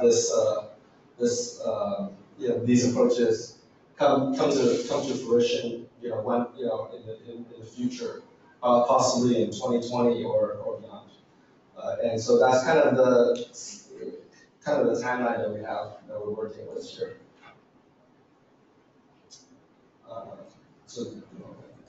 I can speak on this. So as you know, some of the milestones that we've done, we've met and kind of shared a little bit about GMAS already. In February of 2018, we set up a flight procedure subcommittee. It's comprised of people like Paul, who are just super knowledgeable of this stuff, which the airport doesn't know, and he can bring on board other people that are very knowledgeable, airline operations folks that are also very knowledgeable, pilots, as well as FAA and NCT folks that are all about the approaches, just to get some ideas of what's possible. And so we wanted to do that first so that we can come up with some approaches to share with you guys and have you guys start brainstorming ideas as well. And so we did that actually at the end of May. We met together for 2 full days to really work on coming up with some ideas and challenges that can take place. And then we did an evaluation of some of these procedures that were talked about, so that we can get a better sense of how people feel about the implementation of GLS in general. Sure. I realize that you're sitting too far away from the screen. You're trying to do some color coding to help, at least for today's discussion. Green is good, yellow is average. Anything less than yellow is an interesting place for us to be. Gray means we have not evaluated it yet. And as you can see, there's a nice block for community, which is many of you in this room, and we have not yet had the opportunity, and we need your input on these procedures because we want to succeed at our primary project goal of improving the noise exposure to the Bay Area in addition to other goals. But there are 13 approaches listed here. For those of you who love going through approach procedures, we're not going to go through all 13 today. We're just going to show a couple examples that are maybe more meaningful to get you an idea, and that's coming up just here in a second. But the way that we've been evaluating things as a subcommittee, very technical subcommittee just to start with, is adherence to our project objectives that Daniel explained. Are we improving our noise impact? Are we actually making something redundant to the ILS? Are we enhancing our efficiency? Are we reducing our delays? And our scoring system here is on a 1 to 5 scale. 3 means you're not doing anything different than what's out there today. So why are we spending the time and the effort to get there? 4 and 5 means we're doing a good job. We're really making something unique and innovative. And 1 and 2 means we might actually be making things worse, or it might be harder to implement this kind of approach than it is than what's out there today. And so we've got a pretty large subcommittee, as a matter of fact, that was participating in the evaluation. So the block on this screen that's the most important is kind of this one here. And you are seeing a lot of green on the project scores. There are a few that weren't. We won't spend a lot of time talking about them, but I will mention that these are approaches to the tens, which are very, very seldom used approaches. I think we calculated the average is 0.0001% of all operations fly to the tens. But one of the things GLS can do is make approaches to runways that in the past could never have really effective approaches. And it was just one of the things we wanted to look at to see if it's possible. And as you can see, it wound up fairly low on the total. But there were a number of other things on the 2.8s, which have 98% of our 97%, I think, of all approach operations in San Francisco. And so they did actually score fairly well, at least from the perceived outcomes of the group. What's on the right here are the challenges that are remaining to implement these approaches. And they break down into the do you have runway 1? I know it's infrequent, but do you have one up there? That's a fantastic question. Unfortunately, the GLS technology isn't going to be able to unlock approaches to runway 1. Runway 19, yes, there's some neat things we can do. Runway 1, the angle of approach that we would have to utilize essentially takes us back to only Category B airplanes, which takes all the airlines out of consideration. From an instrument approach that you could fly using autopilot coupling, I mean, that's really what the GLS does. So there are certain airlines today that do what's called a runway visual flight procedure, an RVFP. That's like it's a visual flight procedure, but they put it into the box so they can actually follow a track to do it somewhat repeatedly. There are 2 airlines in San Francisco that have that RVFP to runway 1. They built it themselves, so then it was kind of blessed by the FAA. But we have no ability to replicate that with the GLS because the GLS is an instrument procedure, not a visual procedure. So I'm sorry, that's the answer. Oh, sorry, just talk. Sorry. I had a question, but then I finally read the bullet point. But to follow on that, I'm just curious on what that this is all conceptual, right? These weren't actually flown. So this is just a perception of the change that possibly could occur? Or are you going to do future noise modeling to do single event contours or stuff like that? Yes, and excellent question. And the last point I was going to make on the slide before we move into the examples. Yes, we have not done formal noise modeling. The only thing we can achieve in 2 days with that many stakeholders, including NCT and Tower and airlines, and I mean, even AWO is in on this. I mean, it's a lot of people. Yeah. We were lucky to even figure out what was left for us to play inside of to get things done within 2 to 3 years. I think I'm reaching the choir. You all have long asked for similar changes in the airspace. So you can imagine how long it took for us just to get kind of constrained area approaches to get knocked out in 2 days. We couldn't do any noise modeling in that time frame, but we wanted to come here and understand if there were any modifications or other approach ideas we hadn't already considered, and then start the noise modeling process. So that's kind of next for us. Oh. And you may be going on here. So if I'm understanding this correctly, the communities that you're trying to measure are the communities affected by arrivals. And you're not looking at the communities affected by ground-based noise. And if we're talking about only arrivals, it's how long do they have to wait at the gate or wait for a gate, which is generating noise that the local communities hear. Can you add that to the criteria? And will this, I mean, I'm all for this. If it's going to get planes down faster from an environmental perspective, yay. But ground-based stuff means we're getting the pollution and we're getting the noise. So I would encourage you to consider ground-based noise. And any of the systems that have to go along with airport operations, which is freeing up the gates to do this, and then when you can move to departures, making sure that they're not sitting at the end of one, revving their engines up all the time, because I've noticed an increase on that. So that's what I'd like to see. And I know you're not there yet, but I'd love to see it as your criteria someday. Very strong point. And that's exactly the reason why we're here, is we'd like to find out what criteria we should add to this evaluation matrix so that we don't deceive ourselves into thinking that we've made some grand approach that doesn't achieve everyone's objectives. Thank you for that input. So I'm just going to move on so I can stop talking and get out of the way. What we have up on the screen are the approaches that we've requested as overlays. Okay, so There are 4 approaches we requested, and this is what the FAA is working on right now. It's going to take a while. They're backed up. They're currently, I don't know if you've received presentations about this thing called the VOR MON program. It's the attempt by the FAA to try to reduce costs and take out a lot of the nation's VORs that have been in existence. They are slammed on that workload, and unfortunately, people who, they're public servants like all other members of the FAA, they don't have the capacity to make new procedures, so we have to wait and work with them. So we requested these, but as Daniel showed on the timeline, we do not expect them to come into existence until the first quarter of 2020. It's just how long it takes. So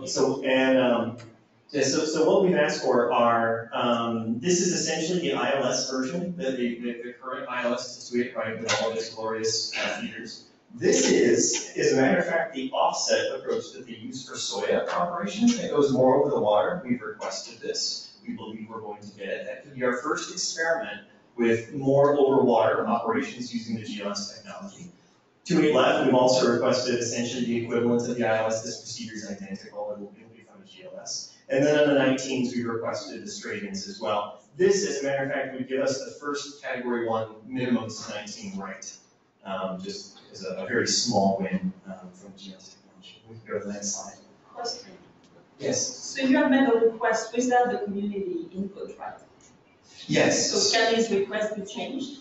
It can. At any time, pretty much almost up to the week before they're going to be published, the airport was the proponent for the request, and that's a key factor here. And if the community provides feedback that says, for some reason, we don't like these approaches, or there's something wrong with it, the request can be stopped. That is a possibility. I think it would be more in the spirit that, given that the FAA swamped, doesn't have the bandwidth, if you only had one to do, which one should you go after? Prioritize the biggest bang for the buck. That's more the input. So that's more my question. So is there a way for the community to provide input on priorities? Yes, there is. Right now, because of how important San Francisco International Airport is to the entire national airspace system, if San Francisco makes a reasonable number of requests, they'll get them. Yes, to a point. We can't make a request for 50 approaches and get 50. We can request these overlays, and we can get them very quickly because an overlay approach is essentially just copy and paste from the FAA, more or less, really glazing over a lot of our. I'm sorry, here's my question. Yeah, just a quick question. Are you going to go over what you sent out you requested for 28 right and 20 left? These are the exact same ones that are existing with the iOS. And that will stay the same? Yeah, because Okay, that's fine. That's fine. That's fine. You answered it. Yes, everything should be exactly identical to, and this will also give us a very good point of measurement, a starting point to make sure that nothing really changes, right?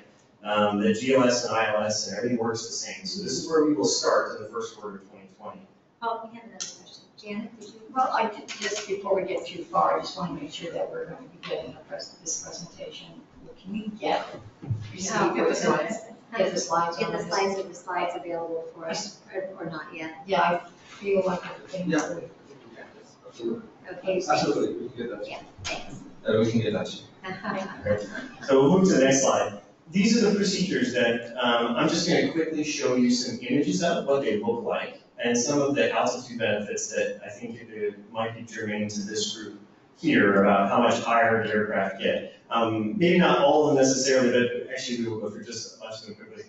So these are, 7 of the approaches of the 13. And we've simplified some of the really complicated ones with lots of subvariants. This is just one discussion for today. So we want to look at the straight-in approach to 2.8 right with a higher glide path angle. That's the last bit of the approach as they're coming in towards the runway. We're going to look at one called the virtual displace threshold, just to show you what it looks like and what kind of altitude gains you get. The down-the-bay approach. I don't have a copy of the RMP Yankee. That approach exists today. There's a pretty significant noise and safety benefit to getting that converted into an RMP to GLS approach. But we don't propose any modification to it. It's really just making it an RMP to GLS, which enables folks like United to fly it all the way to the runway. And that would be like a great nighttime approach. That approach stays out of the water for almost its entire extent. Same thing on 2.8 left. And then we just want to show a quick picture of the 10s, just to get you an idea of, even though it's an extremely remote opportunity to use that runway, how you get the minimums, and because there's a slight offset, as a matter of fact, from the center line. So if we go to the next slide. So this is a good example of what it looks like. This is just the gross altitudes of the aircraft put into Google Earth. And we took the 2 points in here where they're closest to kind of active noise monitoring stations. And I know if we're here, you probably know the numbers, these noise monitoring stations. So this is near Foster City, and this is near Greco Island. And these are the intermediate legs that are kind of feeding in. The approach services different directions coming from different arrivals. So at Foster City, the existing altitude is about 1,800 feet. And I'm not showing this to make a victory lap. I'm kind of showing these numbers to help you understand. The pickups here maybe aren't as great as what everybody would hope. You're only gaining about 100 to 145 feet of altitude between a higher angle glide path created by a GLS and the standard ILS path today, at least on 2-8 right. When we get out here towards like the Greco Island and this neck of the woods, the gains do become a little bit more significant. You're talking about 300 to 400 foot gains. The trick is, as we talked about earlier, to the question about why do you have to still use RFP, there is a point where GLS has to, the GLS isn't useful anymore, and you're on some other version of the approach, and now we're back into the arrivals and their constraints. So just, oh, sorry. Would it the lane coming over Menlo Park or Menlo Waypoint be higher? I'm sorry, could you say that one The more time? lane feeding into it, say like the Menlo Waypoint? One of the things that we evaluated in the subcommittee was whether or not we could continue the steep angle all the way back up the approach. So for instance, I think this may answer your question. So in today's approach, it's 3 degrees to about here, and then it actually shallows. So this was a fascinating thing we found from interacting with our airline participants and the FAA, is that they tend to use a slightly more shallow angle through the remainder of the approach, partly for speed and energy management. And this is something where Delta and United have volunteered to take into the simulators, is to see just how steep we can continue the angle, because we have a concern that they may need to dump the speed brakes right in this neck of the woods. They already do it. Yes, but that's a fair point. That's a fair point. But we don't want to exacerbate the situation. Okay, and what is the sound that comes from using We know it. You know, that's a great Come visit us. Yeah. This is good. They would give us an X-rated airplane. That's wonderful, yes. So again, if we keep increasing the steepness of the angle, we may just be increasing the likelihood that that's what you hear. And we're looking for that perfect balance of how steeply what kind of altitude gains can we get without making the aircraft noisier than what they might already be. So can you go over again why you are trying to increase the slope as high as you can on 28 right, and which is, the major approach for the diamond typically, and not on 28 left, which impacts many it sounds like you're people. going after vertical separation. This is just the first of the procedures. Right. We're going to show them left too. But from a community perspective, if your objective is to reduce noise, which I think it was a major objective, most of the noise right now is occurring on the left side of the peninsula. Therefore, if you want to take advantage of GLS system, you want to increase the slope as high as you can on 25. You can increase, you can increase as much as you want on 25, but it's not. The problem is there's no noise problem over there on the east side. From an arrival perspective, it's over the bay already. So if you can address this, that would help me and you understand. Sure. Absolutely. Thank you for making that point. This is the same representation of our 2-8 left concept design. So the same idea of how steep can we make the approach to still be an autopilot couple approach. I'm getting into the weeds a little bit. That's one of the neat things about GLS. They literally just hit the button and take their hands off, and the plane flies to the rest. And I know that there's a load statement because there's bad sides of that too. But this is the 2-8 left side. So we're gaining more altitude with what we are experimenting with here than on the 2-8 right side, because 2-8 left is at 2.85 glide slope. This is a 3.2. So we're looking at, we get about a 200-foot gain close in on Foster City. When we're out here in this neck of the woods, we're gaining 200 to 300 feet. If we try to gain too much more than 300 feet, we're going to be back in the energy. Are you saying 2.8 left is 3.2? 2.8 left is currently 2.85. Yes, and so this experiment that you're seeing here, these are all 3.2. Really the ABC differences have to do with after the final approach segment as we marry it back up again with the rest of the approach. And those are left, 2.8 left. Yes, what you're, correct. Yes, what you're seeing right here are, these are the two feeders, the two different feeders that come in for the 2.8 left potential GLS approach. Because I would just, the thing that there's all these white papers out there that like Bowen wrote about, if you just make 2.8 left really low and 2.8 right really high, you get this big vertical separation, so you don't have, so you can basically get more airplanes down faster because you gain the vertical separation for the staggering, and that would be really bad. Yes, it would. Yes, it would. So one of the other things, we'll back up to the virtual displace threshold. Sorry. No, you're perfect. That's exactly right there. This is one of the things we've been looking at to counter the concept of having to keep 2.8 left low. The idea would be to maybe make 2.8 left normal, and then experiment with some aircraft landing long intentionally with guided approach to a virtually displaced threshold. And you can see the altitude pickups. Remember before we were talking 100, 145 feet, now we're talking 400 to 350, and closer to 600 to 500 feet. Again, not maybe the hugest altitude pickups, but these aircraft are going to be here every day. It's not like arrivals where they have chances to maybe filter them out. These are the approaches. Sorry. I don't know if I've ever seen a chart that shows how quickly noise dissipates. So for that 400 feet, does that significantly dissipate the noise? So we don't have modeling for this yet, but if there's some of the projects that we plan to do, we will proceed doing modeling prior to us going out and putting any approaches in the system. We are not really the noise people in terms of understanding, but we do, we don't know what the difference is in terms of extra 100, 200, 300 feet in altitude. But once we have the approaches, we will. I want to bring some reality. It's 3:45, and so we're going to break at 4 o'clock. So some of these ancillary questions, we need to kind of. Yeah, but they're coming up with their criteria for the study. I know. We only have a few more slides here just to show, and then what we want to do is, we're happy to come back and have more discussions on this.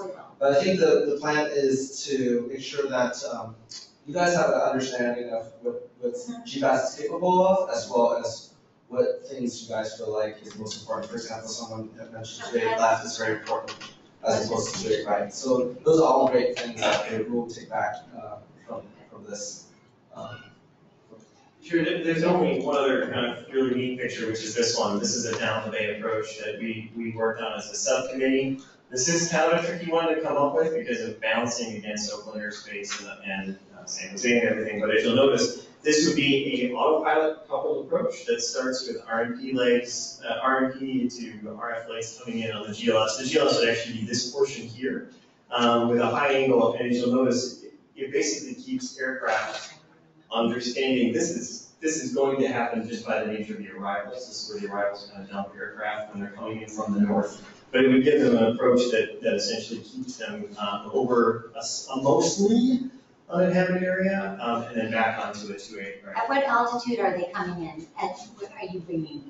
This starts, I believe, around 11,000. Okay. And I don't want to pretend like 11,000 doesn't make noise, but no, it's 11,000. Yeah, and then the aircraft are steadily descending essentially the entire way through this, and we're going through the energy management discussion. There's only 2 other slides just to show what the 10s look like. This is the 10 left offset approach, and then the next slide is just the 10 right offset approach as well. And you can kind of see where they look. It's a 3-degree offset from the center line, so it actually puts the approach in the same containment area of existing approaches today. The neat thing is we're getting all the way down to ILS Cat 1 minimums with this, which increases the safety of those very rare approaches to the 10s by an order of magnitude. So you're coming in offshore and going over, Daly City, Colma, but at what altitude? That's up for, it's up for consideration. The angle of this can still be adjusted, that's why we don't have altitudes posted just yet. So just to speak a little bit on the 10. The next time you bring that slide to this group, could you also have the old VOR overlay, the old VOR to 10, so that people can see what the pre-existing path was? Good suggestion, thank you. What's the steepest, most offset angle that you have? You said this was 3 degrees. Can you go up to 12, 15? So as far as the angle of offsetting away from the center line, things start falling outside of easy to approve criteria for the FAA at 3. At 3. With the current GLS, you can offset more. Again, just like against the center line, you can offset more, but at that point we're into what they call waivers. It's not a problem. It's not the end of the world like the LDA approaches, but this would be the first time if you did that. San Francisco would be the first airport to implement something wildly offset by more than 3 degrees. Possible. We've got plans to do this through a long period. Vertically speaking, the number one challenge we've been running into from the subcommittee feedback is that the aircraft that have GLS capability and that can autopilot to successfully fly these high-angle approaches with the best energy management practices at the same quiet is 3.2 degrees. Oh no, I want. You were after the lateral. Not yes. lateral So adjustment. Is that down to the end of the runway, or is there a point where it comes back in alignment with center line before touching the runway end? And what is that distance? Good question. So it actually remains aimed at the center line at 3 degrees offset all the way to the touchdown point. But the idea is that at some point, because it's only a Category 1 approach, so 200 feet and maybe a half mile away from the runway, it breaks off and becomes visual. Okay. So I also want to. Very informative. No, that's good. So just one really quick thing. This is the 10 approaches. We don't have iOS at the moment right now. So the GLS will provide us with the only option if there is a low visibility situation where this takes place. Although it's it kind of varies because usually when we're landing the 10s is not under that type of situation. It's more just the condition is very rare that we are not landing 10s in general. Literally less than 0.1% or more. 1%. Is there any impact on vectoring or space between planes in this place? So specifically for the 10s or the project in general? 28 left. 28 left. The overlay of approaches that we're requesting right away, FAA feedback so far is it would not have any impact because they're identical. And we are working with AWO and flight standards to get GLS into the CSPO approval, which means that we could have that incredibly tight spacing under visual conditions, and one aircraft be flying GLS and one aircraft be flying ILS or GLS or RNIT. So there will be, when we get into the first round of operations with the GLS in 2020, we don't expect any impact to additional vectoring or anything of that nature. If we start getting into very creative designs, we don't expect a vectoring challenge, but we do expect low utilization. I think that's what we've been told by NCT, is that, for instance, the down the bay approach would be a nighttime approach, because that's when we have the lowest periods of traffic. It wouldn't be something they could do and continue CSPO, it would just be too difficult. There are other enhancements that NCT is working on that will help them with how they monitor airplanes totally independently from this project. And we're hopeful that their initiative and this initiative line up. And then we're looking at actually an overall enhancement to reduce delays. But it wouldn't be a result of the GLS, it would be a result of NCT's investments. So I'm going to end. I'm going to end with a question. So this technology is being used in other parts of the world, and it's tested. Is like Los Angeles or other American cities? There's a couple of American cities that currently have it implemented. Houston Airport has one. New Jersey, I believe, have one.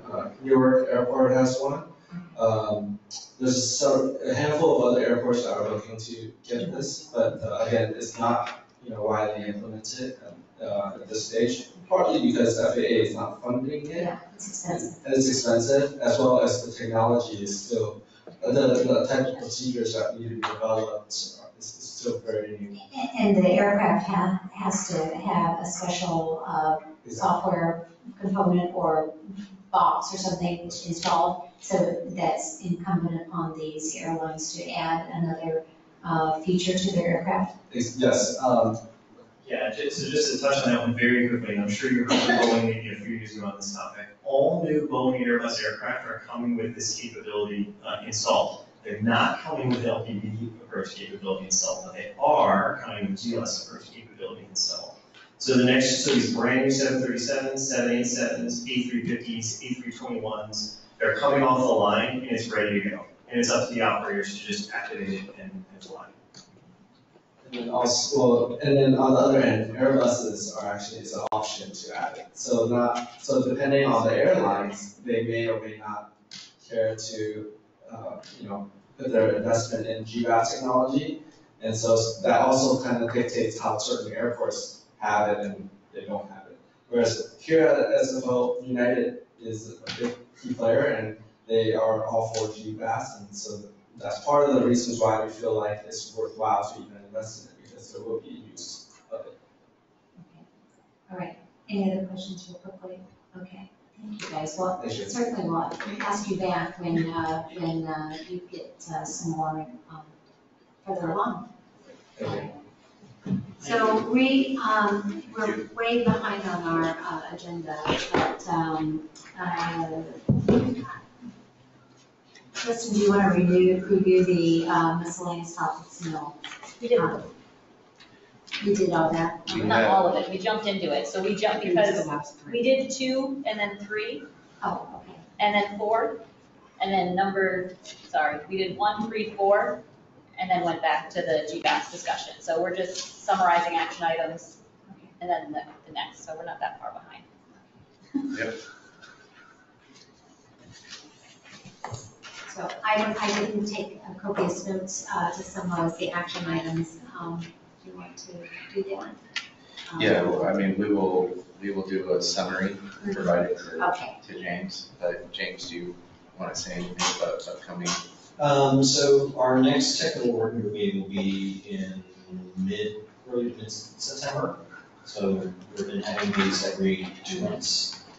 So in between that, we're also working on our strategic and work plan. So the way this kind of plays out is that our next technical working group meeting in early September will dovetail with the work of our work program. So, which is what I said in the past, is going to be the mechanism that we're going to take what we prioritized out of these procedures that we've been looking at and take the ones that we want to work on or focus on in the next year, and make sure that those are in our work plans so we can have those constantly in our agendas to follow up at our regular meetings and such. All right. And I will make the presentation, if that's okay, available to look at. And if this audio stuff worked, I should have a video that has the audio synced up with the presentation. So hopefully make that work. Nice. Okay. So then our next item is public comments. I'm not on the agenda, and I do have one member of the public who wanted to say something about an item that was discussed last meeting. Yes, at the May 3rd technical working group, there was a discussion of topic 3, in particular the Menlo items 5, 7, 11. And Mayor Taki was here and was quite aware of the Menlo wording in the original document. And there were some inaccuracies about a previous agreement with Anna Eshu at 5,000 feet. And one of the actions that was documented by James is that the wording should be reviewed to more accurately reflect the Menlo items. Subsequently, we worked with Mayor Taki to reword those items, and he sent us an email in agreement on the rewording. Although we added some color commentary and tried to interpret that and add what we thought he meant. So we have our option 1, which is what he agreed to, and option 2, which is what we think his interpretation is of his additional comments. So that's being submitted to you. James? Is there anything else? You didn't need me to read it, right? No. Thank you. Thank you, Darlene. Any other members of the public in this public comment period? Bring it back to You know what, the I'm going to board. bring one up. I don't know what my predecessor said on this committee, but when we hear that, okay, this is a Millbrae perspective, we have always had that noise. No, we have not always had that noise. The history of the airport was Mills Field, given by the founder of Millbrae, and it was a small airport, and it was unincorporated, and the airplanes in the beginning were small, and propellers, and fewer. The airplanes are now bigger, and heavier, and noisier. So from a Millbrae perspective, when people say, oh, well, you moved here, you should be aware of the noise. Yes, but I grew up here, and it was not like this. And I think people should understand that it really bothers those of us who are up here. It's like, you guys just have to take it because you're here. I work in the environmental field. I believe you identify the problem and you work for a solution, solving it. And it just really bothers me when people say, you guys should have known better than to move here for that. So that's my public comment as a resident of Millbrae, as someone who grew up here, or grew up in Pacifica, between the two cities. We didn't have this noise. We didn't either. And Sue, I don't have a public comment. do you have a comment? A plea. So if we can't make the print larger, can we move the tables up? I'm sorry, there was some confusion when I got here. The Millbrae people have been very helpful for our technical working group meetings. Normally, we don't have this set up for these little, it's usually for the big ones. But they thought this was one of our big ones, so that's why we're all spread apart. But even for our big meetings, I know we're getting older, however. I will do my best to do Can't something. see, or if we could just reconfigure the room, we could reconfigure the audience so they're still comfy, but we could be a little closer. We can look into it. This is, the problem is that we have to try to accommodate the maximum number of roundtable members, and the only place to put everyone is along the back. So we're open to ideas. I think you have one right here. James, we're trying to learn how to utilize our OES, our emergency services cameras, for more purposes. I'm happy to make that suggestion, and that will help the angles. I have a plate on my neck, so looking straight is important to me. They're still smaller up there, but that's one potential fix. Could help a little bit.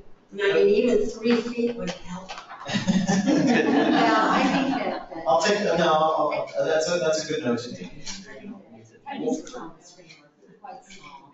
Yeah, and that's the nature of and honestly, that's like one of the things I worked with some of my coworkers when they do presentations. They use off colors or tiny font. I can't read that, so neither can I. So we'll take that into consideration when we're doing presentations. And I'll encourage others to, make it more workable. All right, meeting adjourned.